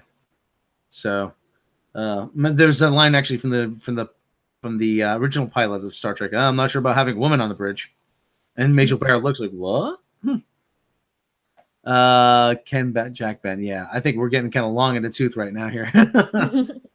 So what do you say, Tom? You want to bring this puppy home? Oh, Tom. It depends. What time is it? Is it bar time? It is we're closing in on 10:30. All right. Go ahead. It's you're the one who takes us home, actually. So okay. Use designated driver. This said, "What is I'm the Batman? I'm the Batman." Chuck and Affleck, "I'm the Batman, you sons of bitch, you motherfucker. The Batman! I wrote Dead Poet Society." Okay, if you like what we do, Ren, do you like what we do? Yes. Why did I call you Ren? I'm sorry. I don't know. I thought you said red. Red. Do you mind being called Red? No, it's the color of my hair. Okay. Tom, you like what we do, right? Do I have to be honest? I want you to lie through your teeth. I hate it. Absolutely hate it. No, I love what we do. I love what we do, and I love our fans. Yes. I love all the stuff, all the, the Canadian maple syrup. I get to talk to people like Lisa Wilcox, so I think I got it pretty good here. So, Yes. So anyway, if you like what we do, you can click that subscribe button. You can click the bell icon. That way you are notified of all the latest good stuff that we're doing. You can head over to Patreon. You can check us out over there. You can support the channel for as little as $1 a month. You get all kinds of neat bonuses. You get early notification for upcoming mini documentaries, behind the scenes, bloopers, outtakes, lost episodes, behind the edge making of videos, learn the story of how Midnight's Edge came to be. And you can check us out the main channel and John Tennant coming through at the buzzer with $100 super chat. My tentacles, my fez, my tentacles, my fez. We're going to the video replay. My tentacles, my fez. Is that a heartbeat? Push the button. TM. He's doing the song. My tentacles, my fez, my tentacles, my fez. Button. Push my tentacles, my fez, my tentacles, my fez. Push it. Push that button, God damn it. You son of a bitch. Yeah. Oh, actually, that should be a feature on. If we do come up with enough songs for an album, it'll be a Patreon bonus. Well, we've talked. I said Doomcock's got to do an album. Call it Doomstock. Oh, like I said, if you like what we do here, click subscribe. Check us out on Patreon. You can support us for as little as $1 a month. Check out the main channel. Have Harvey sing "Sail Away" by Styx. I'm sailing away across the open sea. Check out Random's channel and her Patreon. Random, tell them where they can find you. It's Mecha Random42 or Random Game User 42. Mecha Random. Mecha. Mecha Random. Yes, and so check her out there. Mecha Random. I was trying to give you like a I need a theme song too. Godzilla theme song. Yeah. Mecha Random. Dun dun dun dun dun. So Random. And be here tomorrow for Ladies' Night with Ren and Random. R&R. Get some R&R. I get a little R&R because I just kick back and listen to them. Oh, and we have a special guest tomorrow too. Oh, that's right. I totally spaced that out. That's right. Susan from her from 1428 Elm 1428 and Neurotic, and yeah. Susan, who is this? Susan Layton. She's a writer and awesome person over on Neurotic, and yeah, so we're gonna have her as a guest on Ladies' Night tomorrow. Oh, and I'll be kicking ass at trivia tomorrow night. So that's right. Yes, Susan, is he any relation to Gary or Susan? No, I don't think so. Because Gary's wife does do other shows though. Yeah, Gary, because Gary just Neurotic just went Susan. I'm like, okay. It was a very tight knit group over there. So. Yes, she's a regular on their Friday show. Graham Strauss, all redheads look like to Rob. Well, in the dark, they do. Sometimes, actually, when I'm, like I said, when I was. That's right, CD Bart. It is a threesome. Giggity. last girl I went out with one time, she was like, she's like, we're having sex with the lights out. I'm like, yeah, we kind of are. Like, it's like, anyway, that's a whole other topic though. So anyway, like I always say, if you don't have the means to support us on Patreon, click subscribe, click like, share with your friends, because we cannot do this without you. So we will be back soon. Don't forget to check out the Captain Marvel trailer so you'll know what we'll be bitching about so soon. Yeah. That drops tomorrow. Yeah, me and Rob and I, sorry, that was really bad. Rob and Rob and I may take the time to do a little special broadcast just to tell you guys how we feel about it, since he's got trivia tomorrow night. So see what we can work out. Yeah, we'll be working out. Well, if I'm so outraged, I'll have to push the button. TM at the Captain Marvel trailer. So anyway, I do a lousy Harvey. So anyway, like I said, any parting words, Tom? Tonight I'm going to say rutabaga. Random, any parting words? No, I'm not that clever tonight. Okay. My parting words for tonight are my tooth is still sore. I got to switch toothpastes. So anyway, a little too much information. So anyway, thank you, Tom. Thank you, Rand. Thank you, all of you, to 72 out Cricket. there. And thank you, Cricket. Just right outside my window. You can hear him. Once the weather gets cooler, I'll be able to shut the window. So, you won't so shut thank up. you. Yeah. He's getting the last word in. So anyway, thank you everybody for joining us. Did he follow you home from your last gig? Oh, yes, he did. No. I got to pick on Rob. Yes. We love Rob, though. Nah, you're a horrible liar. I am. I'd rather have random love Rob, but that's a whole other. You were going to say Rob. That was a little Freudian slip there. Oh. Pound me anyway. Too. Pound me too. Okay. Thanks, everybody. Right there. Right there. Just the tip. Is it still sexual harassment if it's just the tip? Okay. Well, anyway, so. Thanks. Thanks, everyone, for joining us, and we will catch you next time. I just meant the tip of the tentacle.